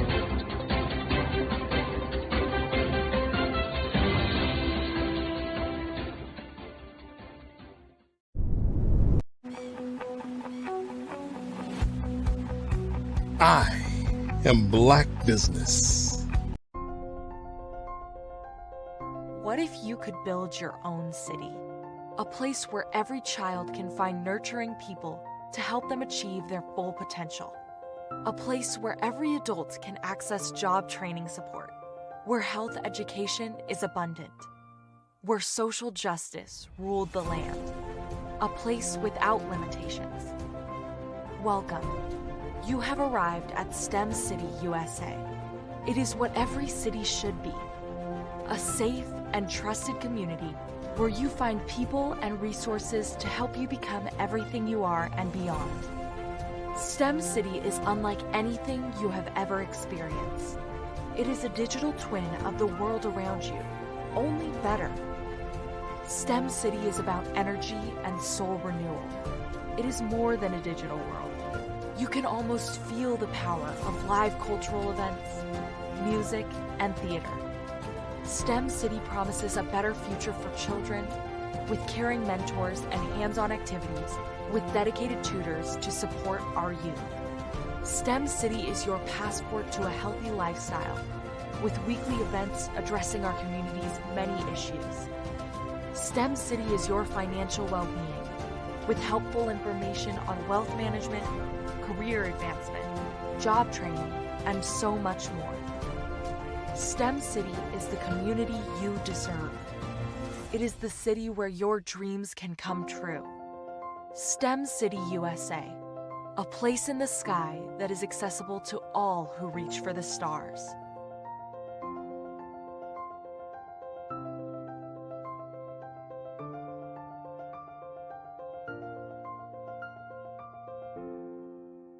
The Black Business Expo's mission is to raise funds for high school seniors going to college or K-12 entrepreneurs. This expo is a fundraiser for students. Please, you may go to www.blackbusinessexpousa.com to donate to the scholarship fund or use the Cash App at $BBXUSA. Our goal is to give laptops and up to $5,000 to 10 students. Students can register online at www.blackbusinessexpousa.com. Every dollar counts. Please donate to the Black Business Expo USA Scholarship Fund.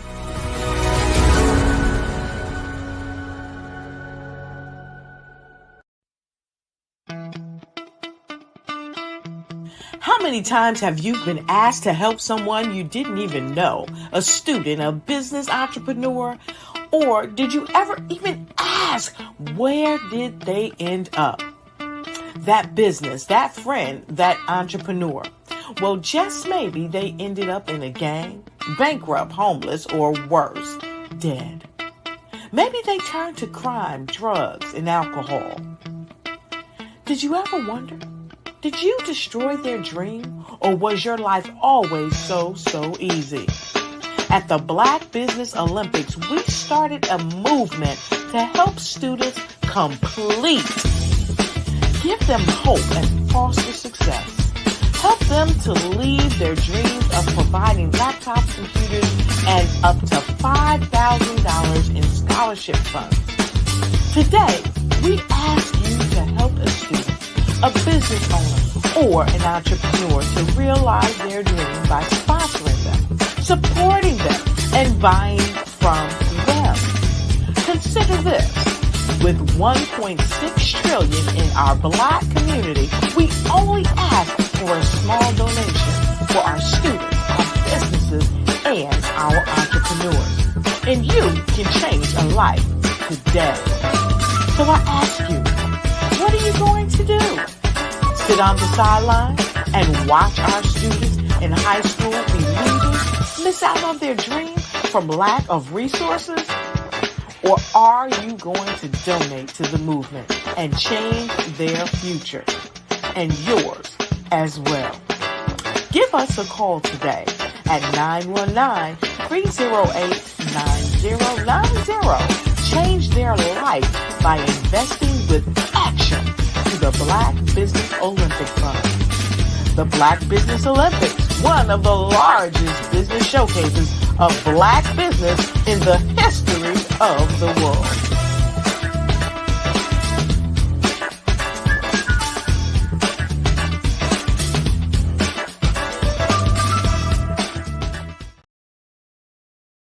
Absolutely. So our coaching program help people that have the lack of time, that lack strategies.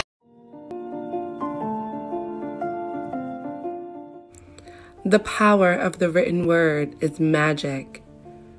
Like fire from the midday sun, like thriving roots from a young tender oak, like ocean waves reaching for the sky, like Black voices stretched across a space of regality and purpose, like yesterday's tears and fight becoming today's victory. The power of the written word is magic.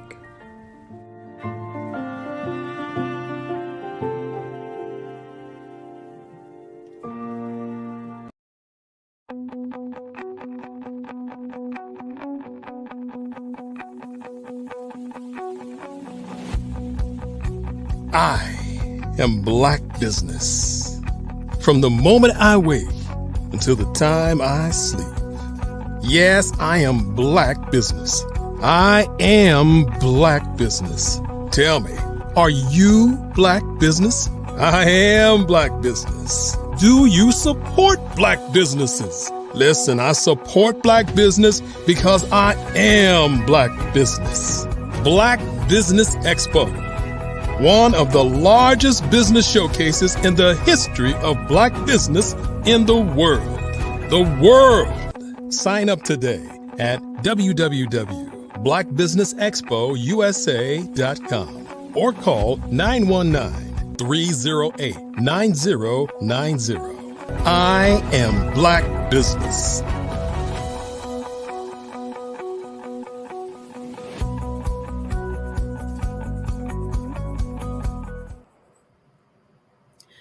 Good afternoon. Good afternoon, business owners, entrepreneurs, thought leaders, corporations. Welcome to the Black Business Network. My name is Eartha Watts Hicks. I am the CEO of Eartha Tone Enterprises and Eartha Tone Books.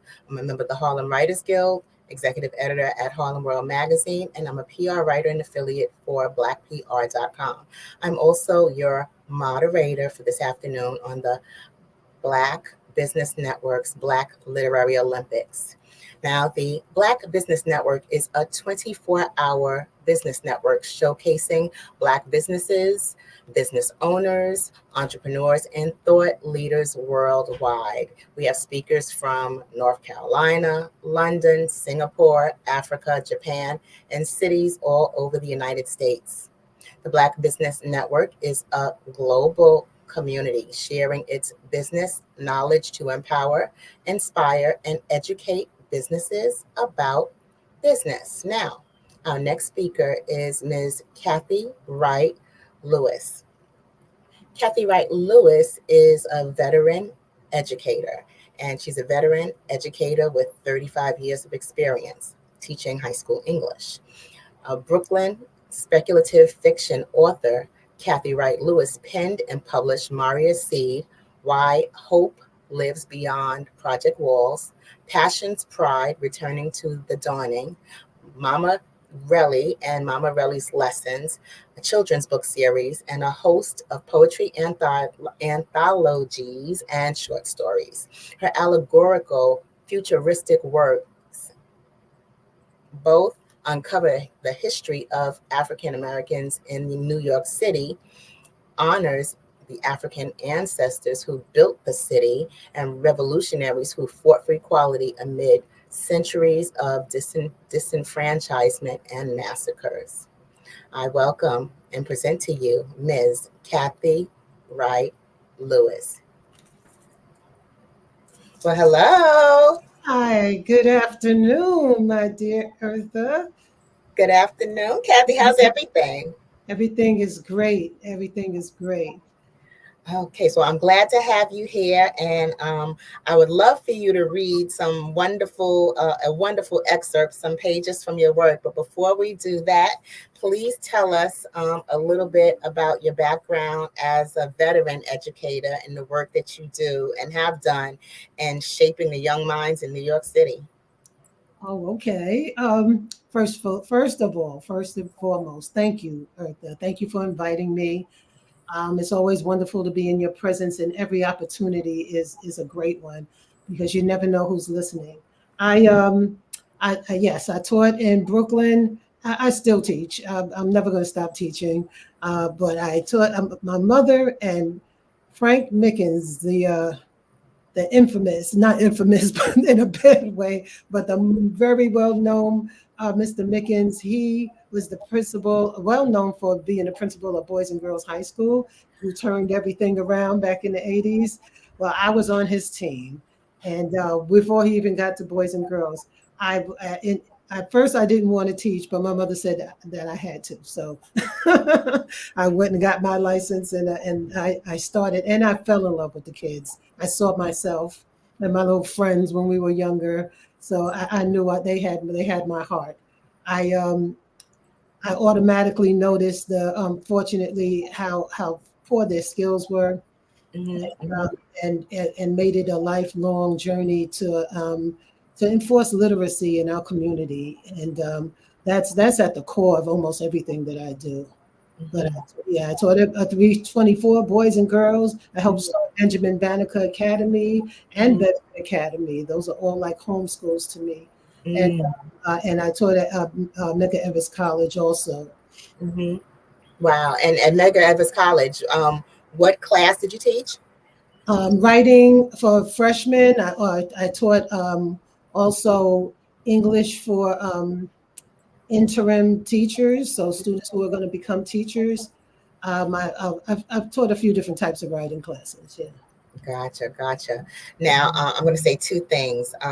Boys and Girls High School used to host the,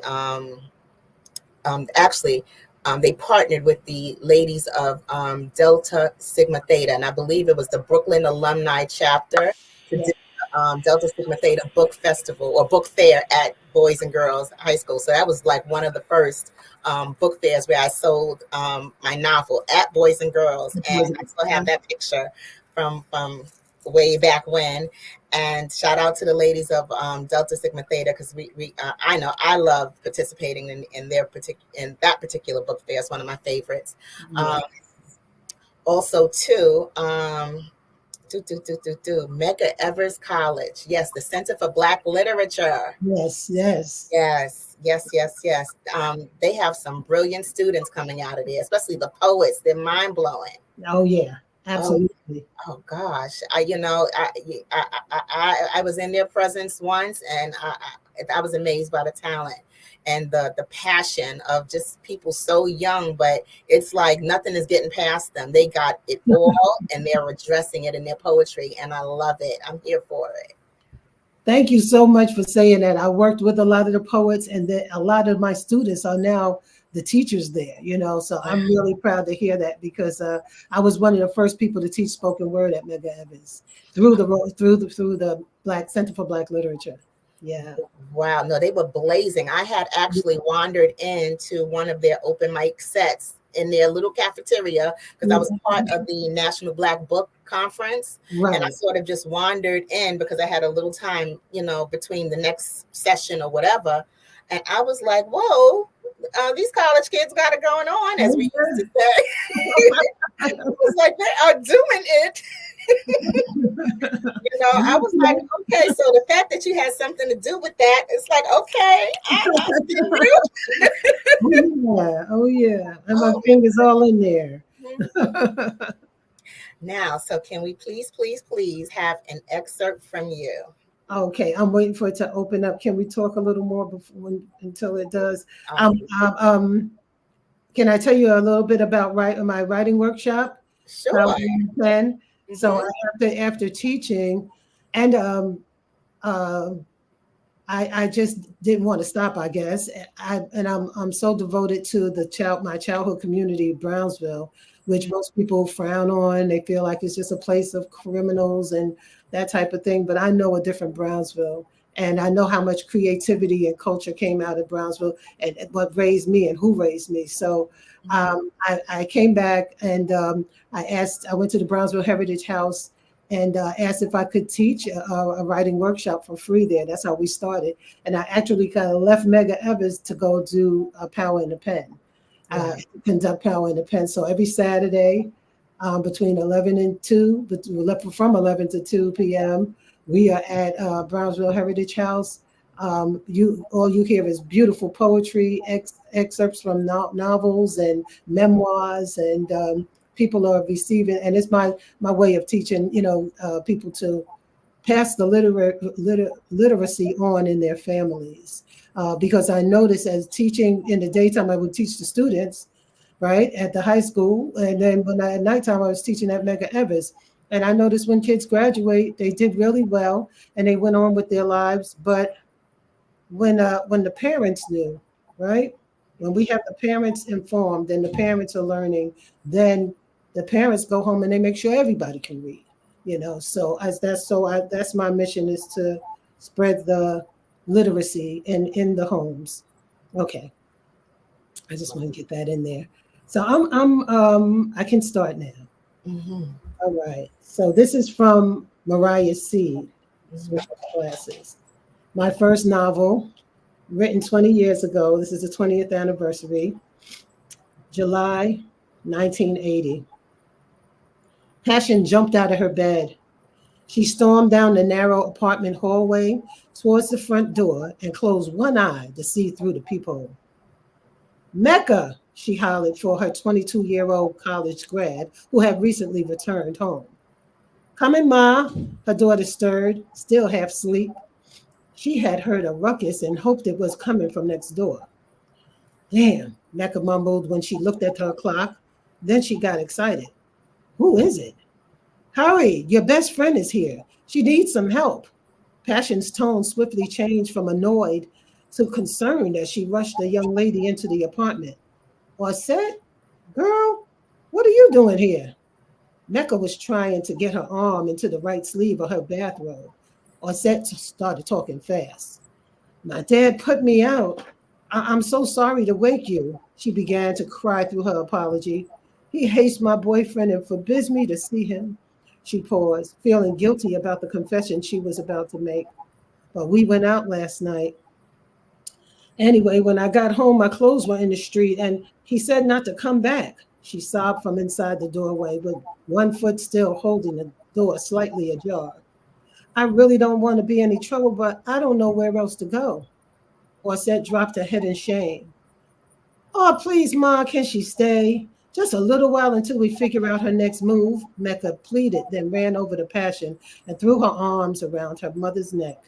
She kissed Passion all over her face, grabbed hold of Orset's hand, and used her puppy dog eyes that worked when she was a child. Girl, if you don't stop with all of that, you know how many people have slept on that couch because of one emergency or another. One more won't matter. Passion hugged the young woman tight but quick, then extended her arm and gestured for Orset to move towards the living room. Curious, Passion peered down the hallway before she closed and locked the door. Thanks, Mama. You're the bomb. Mercy's smile left the imprint of a giant grin on Passion's heart, and Orset's long, sad face had earned Passion's pity. She really was on the brink of hysteria. Her father's words rang in her ears. No daughter of mine is taken up with no thug. Get out of my house and don't ever come back. Don't ever come back. She rubbed her belly, but I'm pregnant, Daddy, she had wanted to say. Frightened by the fury she had never seen in his face before, Orset had fled her childhood home in the middle of the night for the first time in her life. Her boyfriend had met her at the phone booth a block away, 10 minutes after her frantic call. You okay, baby? He asked after she slid into the front seat of his new Benz. In the next breath, his tone changed and his face turned cold. Where you want me to drop you off? He asked like a careless cab driver. Her heart had crumbled in her chest. I can't stay with you? She whispered as the tears she tried to hold back slipped down her face. You know I'm married. Girl, I can't bring you home. He watched her sink. Don't look at me like that, babe. I'm leaving that bitch as soon as I can, and we'll have our own place and our own family. He rubbed her belly and kissed it.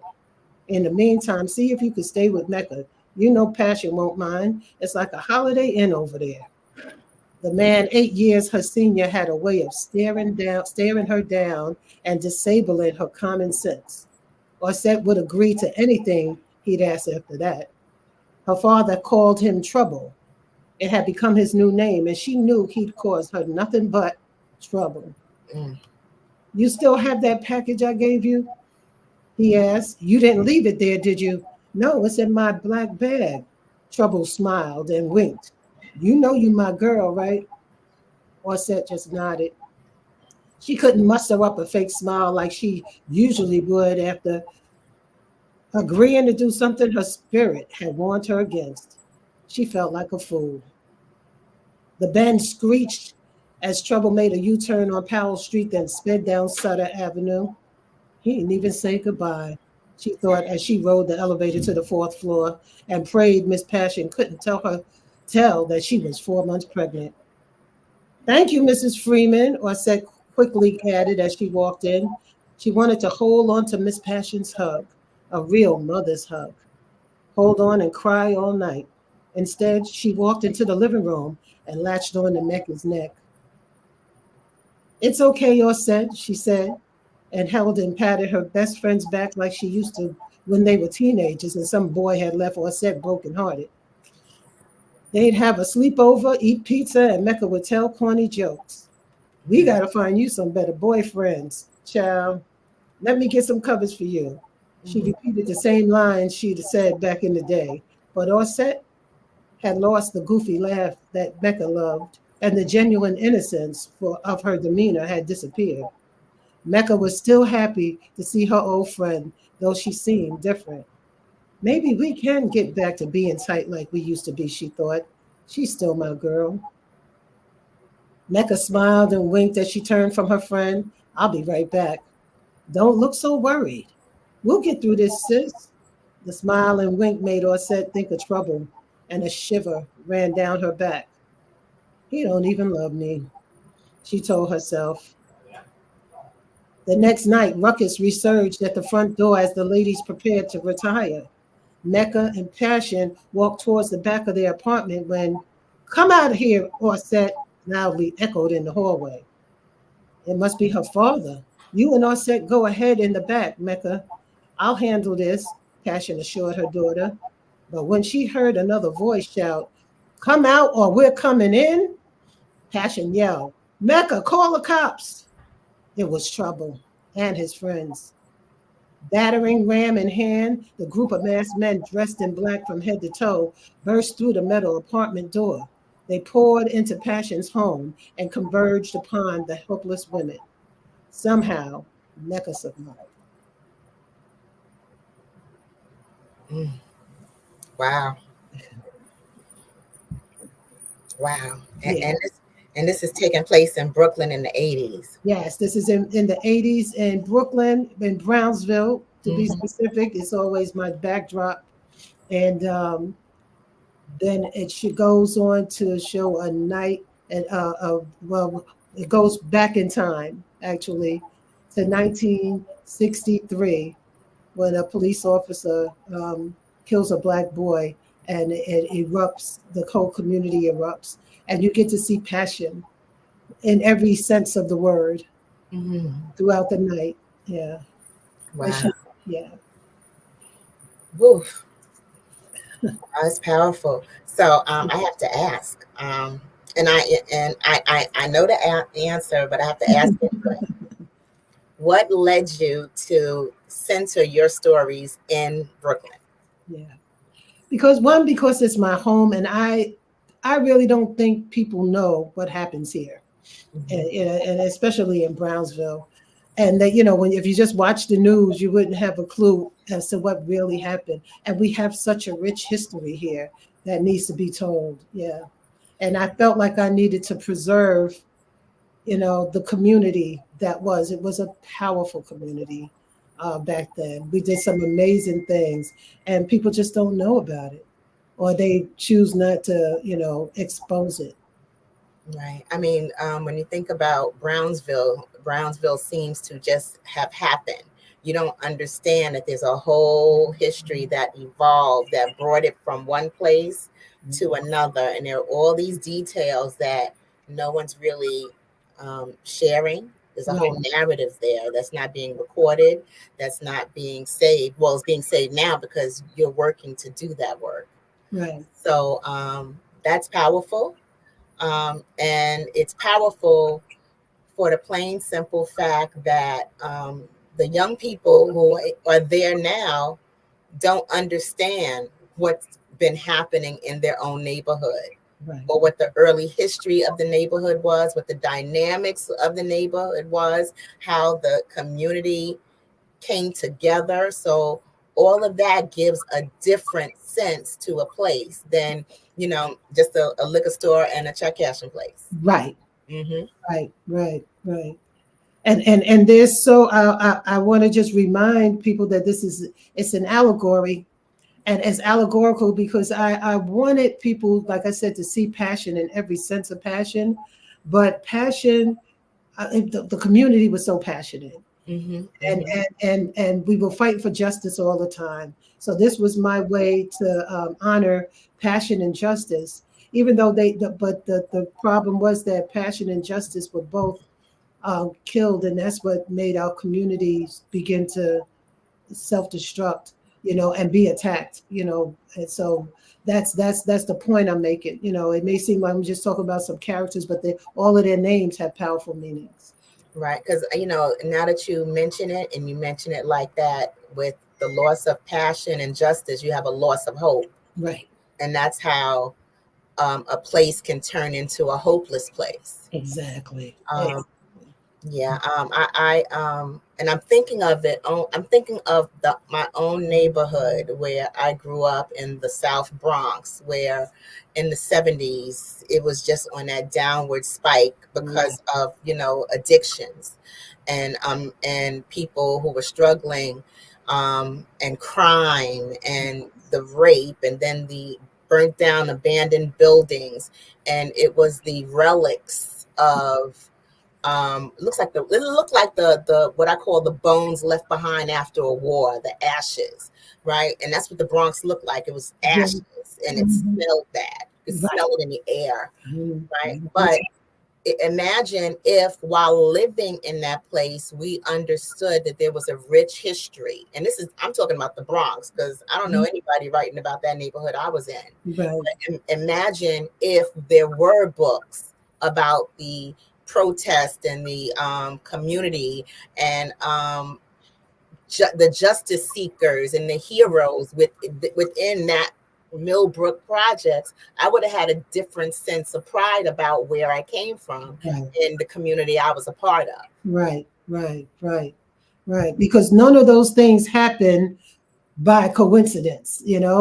The landlords were burning the buildings themselves so that they could get the insurance money and get out. There were riots, sure, and there was some looting and there was some burning, but they didn't burn all of that. Okay, everybody knew the owners were doing that, and then the city left it that way. You're describing Brownsville too, left it that way for years. I remember this. We were just talking about sanitation strikes. They refused to come and pick up our garbage.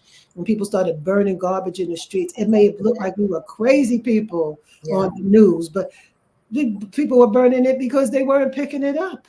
Right, and the metal garbage cans, they were burning it. But so between the burning of the trash and the metal garbage cans, the incinerators where they were burning the trash from the buildings, then it was and then the garbage was sour. Yes, it was all over everywhere, and it was sour. Then there were rats and stray dogs, and that was New York of the 70s and 80s.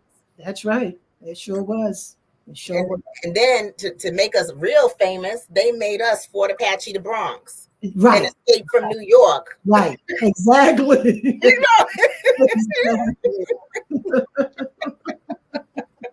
Exactly. Then they had the nerve to exploit us after they did make us extras in the movie. Oh my God. Make us extras in the movie that describes our home as HE double hockey stick. Okay. Exactly. Unbelievable. But that's why I write, so people will understand what happened, what really happened. It's beautiful when you think of it that way, because you're giving the history, you're giving culture, you're giving it texture, and you're assigning heroes that the community can understand. Correct. Right. Absolutely. Wow. Now, who are your literary inspirations? Oh my goodness. Of course, Toni Morrison. Of course, Maya Angelou. Okay. Of course, Alice Walker. All of the wonderful Black women writers. They're fantastic. But of course, I have to put Octavia Butler on the top because we go back in time. Okay. When I read Kindred, it changed my life.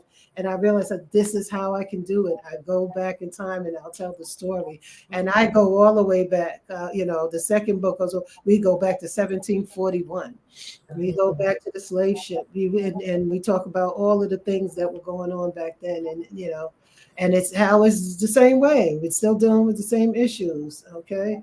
But Octavia Butler's, oh my God. Now, what's your favorite book by her? Well, Kindred, A Parable of the Sower. Those are my top two by her. Yeah. Wow. Now, how would you describe your work? I describe my work as, like I said, it's Afrofuturistic. We call it speculative, but my point is it's really Afrofuturist, because that's all about going back in time, looking at the history. Right, assessing it, evaluating it, and understanding why we're the way we are right now, so that we can make the future better and take a look at that and put some hope. I will never write anything to stop it. I'm always writing about hope. Is always in my stories. They always want to write these stories and write Black people right on out of them. Yeah, we know you want to destroy us, but I write us. I put us right back in the story. Right. We'll be here. Okay. Right. Yeah. Like I was saying, I think yesterday or the day before, Abe Lincoln freed the slaves in the Emancipation Proclamation, and then sometime later, Martin Luther King had a dream, and between that time and that time, we were all idle, doing like this. Right. Yeah, sure. Right. Come on. Right. Let's tell the truth. You know, all these HBCUs putting out all these Black college students, all these Black college graduates becoming doctors and lawyers and scientists and mathematicians, and all these Black people coming through the colleges learning all of this knowledge, and we were just sitting around doing this with our thumbs. Right. Come on. You know, so it's it's one thing to it's one thing to give us history without our history in it, right? And then it's another thing to not give us books that we read to reflect who we are, right? So now that we've evolved or come to a place where it seems to me like more of us are reading, more of us are publishing books, more of us are writing, more of us are passionate about books. Now, all of a sudden, they want to ban books. That's right. That's right. You know, and actually, I'm gonna say this because there was I just saw a tweet from ABC News that says that the book ban lawsuits moves forward. Florida district restricts over 1,000 books now. It's up the book ban book list is up to 1,000 titles. Compliance under House Bill 1069. So those of us who want to find out more, look up House Bill 1069. Limits discussion of racism, gender identity, sexual orientation. And some of these titles include titles by Toni Morrison, Alice Walker, Sapphire, Angie Thomas, James Baldwin, Judy Blume, and J.K. Rowling. So Unbelievable. It's so interesting that you brought that up because I made a note to bring up Ava DuVernay's movie Origin.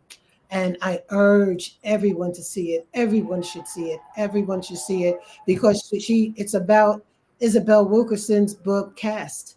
And she's absolutely correct.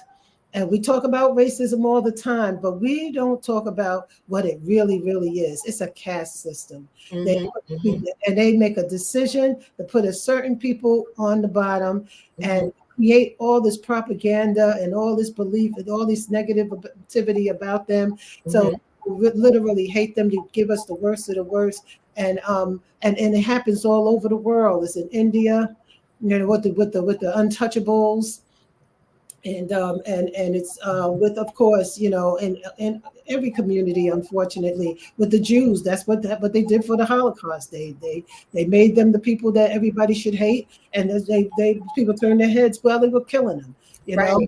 And before they did all of that, the first thing they did was burn the books. Burn up. That's why I brought it up, because they burned the books. They burned the books, so you wouldn't know who you're really talking about, and you wouldn't know their history. You know, it's a system. It's a diabolical system set up to destroy. You know, it's a sickness. You know, it really, really is. But everybody needs to look at that. So we have to do something. We have to write. We have to write. We have to. Right. Yeah. I mean, it's horrible. You know, I remember as a child, I went to a public library. First, librarians, there weren't that many Black librarians back in the 70s. So when I was like walking into the library age 7, and I'm like, where are your books about Black people? Where are your books? Well, do you have books written by Black people? Librarian couldn't tell me. She pointed me literally to the card catalogs, Dewey Decimal System, typed white type on white index cards, and it must have been maybe 300 cards in one of those drawers. Remember, and it must have been 500 drawers. Right. And then she's like, look up that number and then go find it on the shelf, like it would be on the shelf if it was in the card catalog. Wow. You know, and looking at an author, the title of the book typed out on an index card in the card catalog, that would not tell you what the identity or if that writer was Black. Right. Or if the book was Black or about Black people. All you had was a name, a title, and a number. That's right. Right. You know, so and I had mentioned this earlier, and while speaking to James, my introduction to Nikki Giovanni came by way of Tina Marie Squarebiz. Right. When she says it in the song, she's saying, yeah. Mm-hmm. That's how I was introduced to Shakespeare, Maya Angelou, and Nikki Giovanni, just to name a few. Now, Nikki Giovanni, when I heard Nikki Giovanni's name, I knew Nikki Giovanni was Black, just by the sound of her name. And Maya Angelou, I later learned was Black when she started making more of a prominent presence through Oprah and the Oprah Winfrey Show and appearing on Oprah Winfrey Show. But prior to that, it was Incidents in the Life of a Slave Girl, right? And then it was Roots. So I knew Roots. Wasn't going to read that. The Roots was like yay thick. Right. It was like two encyclopedias. Right. And then when Roots came out, it seemed like Alex Haley was the only Black author. Yeah, right. And that was so untrue. And people really believed that. Even in the 90s, I remember parents saying, well, we don't have any Black authors. I was like, we have plenty of Black authors. I'm a Black author. We have plenty of Black authors. Let me turn you on to a few. But she really believed that there were none. Wow. So it's really important for people to understand. We've written our stories. I'm grateful to YouTube for that. Because we do have a lot of Black, little history and information on YouTube. And now kids are watching it and they're reading from there and they're learning what they want to learn on there, But I'm fortunate that I was raised in Brownsville. That's why I love it so much, because the activists, raised us. Listen, I learned I was a Black nationalist at the age of 10. Picketing and marching, down to 271 for equal education. Wow. I was fortunate because I was in Brownsville. That's where Mary Baraka taught. I didn't even know that he was a famous guy. I just thought, this is a real nice guy. We loved his poetry. And he was teaching us poetry and Yusuf Iman, who worked with him. We had all these amazing people who came through for the Black arts movement. And that's how we learned our history in the community, because they wanted to make sure when we got bussed out to the white school, when we came home, we found out who we were. Artisans all over the country came together to do that. They came here on purpose to do. I'm grateful eternally for the exposure I received. Wow. It's amazing. Now, what as an English teacher, and I know you only have your class and your classes that you've taught, but if there was one thing you would love for all Black high school students, Black students of color, not just Black, but students of color, students of culture, what one lesson would you feel that they all need to understand about Black culture, Black writing, Black history, and what we do and how we do it? Yeah. I want them all to understand they come from a very proud, amazing history. I think if I want them all to research, and we used to do these projects all the time to research. I would tell them to interview the oldest person in your family, and we work with some who didn't have, but and if you could ask your grandmother about her grandmother and what her grandmother told her, you could get back some years. I wanted them to understand how much everybody went through to get here, to be in New York City, because every story is a triumphant story, whether they were running, whether they were, came into, the Great Migration. They don't even bring it up, in school. And they were brave to come all this way. Some people walked, everybody didn't have cars, how did they get here? So I want them to, because kids think of here and now. They don't think about tomorrow. They don't think about yesterday. They think about right now. So I make them go back and find out what happened before.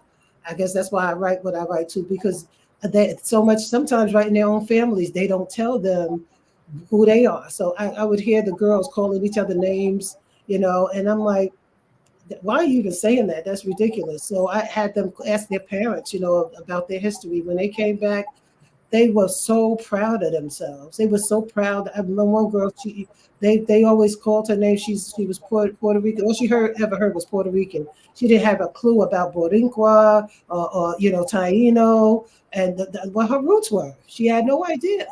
So once she learned that, you could see her standing taller because she had a clue about who she was. She knew who she was, and she was proud of her story.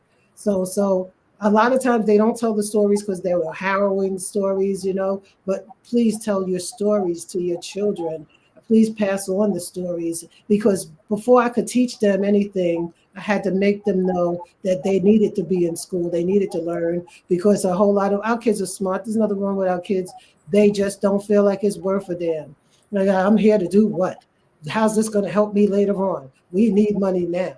I had the little hustlers would laugh at me. I make more than you do selling, drugs. I'm like, yeah, but I'm not going to go to jail, and you need some more, because even with the money, how are you going to buy a house? How are you going to buy things that you need? You don't even know how to read these, a contract, and you don't even know how to have yourself represented. You don't even know how to speak well enough to be heard. You need this. You need these skills. So the only way I could make sure, and I was very successful as a teacher, but because I let my students talk. I let them talk about themselves. I let them ask me questions, and I made them do presentations about what they wanted in their dreams and anything they want to learn about. But I made them develop their oratory skills so that they could express themselves. Right. And I think students today don't really understand that schools are not here to teach them everything. Right. Schools are only here to give them the skills they need to know to teach themselves what they need to learn for themselves. It's only a starting point. That's right. That's right. That's right. That's right. And parents need to understand that too. All the answers are not in the school. You have to I would tell them, we have to work together. Work with me, mama. Work with me, dad. We are going to together. We're going to get them on track. So it has to be an effort on everyone's behalf. Yeah. Right. Yeah. Right. Mm-hmm. Yeah. Now, can you remind our audiences how we can get in touch with you? Where can we find your book? If we can get an autograph book, and how can we get it? But before you do that, before you give us your contact information and your website, give us a little something about your nonprofit. Oh, okay. So Power in the Pen Writing Workshop Incorporated is my nonprofit. We received our status just last year in 2022, 2 years ago. And it developed from this just small group I wanted to bring together and help some people with their writing. I ended up getting support from, we're at the Brownsville Heritage House every Saturday from 11 to 2. We're also online, Power in the Pen, www.org. It's really where writing, culture, and spirit meet. I say that because our healing meets, because it's cathartic. As a lot of people are writing their memoirs, and as a spiritual life coach, I realize I'm coaching as I'm teaching writing. I'm teaching writing skills, but when people start talking about the hard issues, the challenges in their lives, and I had to help them, get it down and get through it, I end up coaching them. So it's become it's just become this phenomenal blessing that I didn't even expect to happen in my life. We now have about 40 people on a regular basis. I was inspired by Luis Reyes Rivera. I was part of his writing workshop. And so now it's just developed into this beautiful thing. So now we're getting funded by NISCA. We're getting discretionary funds, hopefully. I have them, we present in different places, in parks in the community, in Brownsville and all over Brooklyn. And we're about to start making murals of poetry in places where you never see poetry. So imagine you're in the hospital, in the emergency room, waiting room, and just sitting there worried, and you look up and here's this beautiful, inspiring poem to uplift you. So that's what we're working on that. And we have an anthology we publish every year. And we've published a memoir and a poetry book and a novel. So we're on our way up. So Yeah. I think that's definitely inspiring, Kathy. Thank you. Please let us know where we can purchase your books. Okay. You You can purchase them on Power in the Pen, www.org, through the store there. And if you purchase it there, I can sign them. You could also purchase them through kathywrightlewis.com on my website, and those it comes to me, so I'll sign and I'll mail it out personally. And you can also find our work, all of my books on Amazon. If you just put my name in, Kathy Wright Lewis, you'll see all of the books. Okay, and social media? Social media, right? Yeah, Facebook, kathywrightlewis.com, Power in the Pen. Instagram, I'm on as I think I'm on as Nakistana on Instagram, Nakistana, and you can find us in Power in the Pen on Instagram. Absolutely. Okay, and your website is www.kathywrightlewis. Is there a dash in there or no dash? No dash, straight through. Straight through. Okay, well, thank you so much, Kathy. Thank you for joining us, for sharing your passion, for doing what you do for Brooklyn through your writing, for preserving Brooklyn's history, and for just being you. Thank you so much. Oh, thank you. Thank you so much, Eartha. I'm so blessed to have had you in my life. So thank you. Thank you. Genius's comment, and I will see you on the other side. All righty. Okay.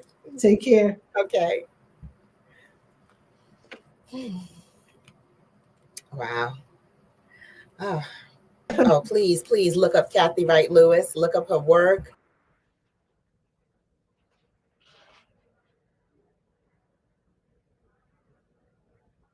KathyWrightLewis.com. Is that it? Yeah. powerinthepen.org. Look up the Power in the Pen, support her work, and more great stuff coming from Kathy Wright Lewis. Now, the Black Business Expo's mission is to raise funds for high school seniors going to college or K through 12 entrepreneurs. This expo is a fundraiser for students. Now, you may go to www.blackbusinessexpousa.com to donate to the scholarship fund, or use the Cash App QR code that's in the corner of the screen there. And you can also enter into the search window $BBXUSA. Our goal is to give laptops and up to $5,000 to 10 students. Students can register online at www.blackbusinessexpousa.com. Every dollar counts. So if you make a donation of $10, $11, $5, any donation, if you make a donation, every dollar counts. And we want to remind you, please donate to the scholarship fund. We want to thank our Black Business Expo USA sponsors for February 2024. That's NC 100, Moody Capital Partners, Suede Soul, Lotus Riche's Coaching and Training, Carolina, Virginia Minority Suppliers Development Council, Step Management, BHS and Associates, Margie McLean Foundation Incorporated, Genius is Common, Earth Essentials, Melaine Shane Global, Executive Women's Success Institute, The Quality Coaching Company, Superwoman Business Services, Creative Force Studios, Lee Entertainment, Artistic App Design, Black Business Expo USA. Genius is common, and I will see you on the other side.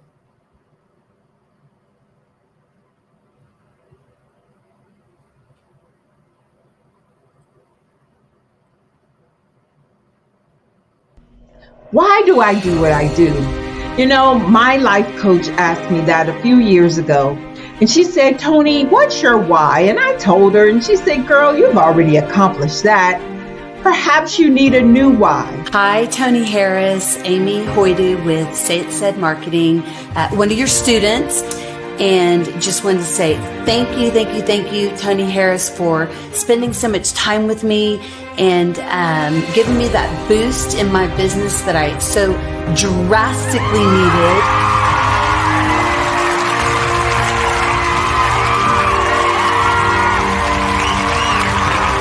My why is to touch, move, and inspire my clients to take drastic steps to be better than they were before they met me. I'm a resource. I'm a connector. I want to help people build deeper relationships that are beneficial to their life and business.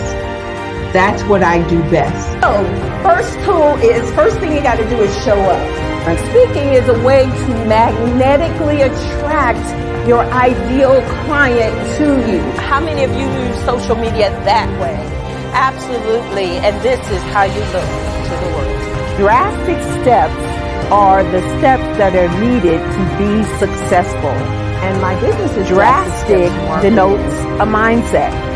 Getting out of your comfort zone.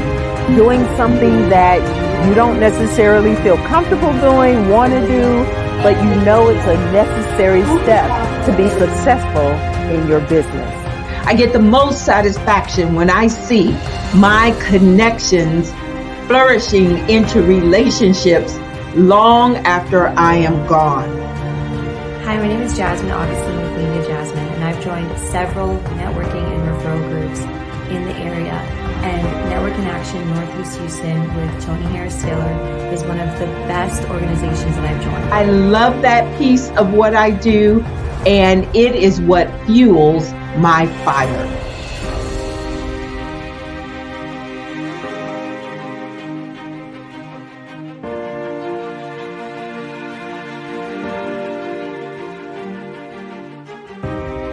My name is Tony Harris Taylor, saying take a drastic step today for a fantastic tomorrow.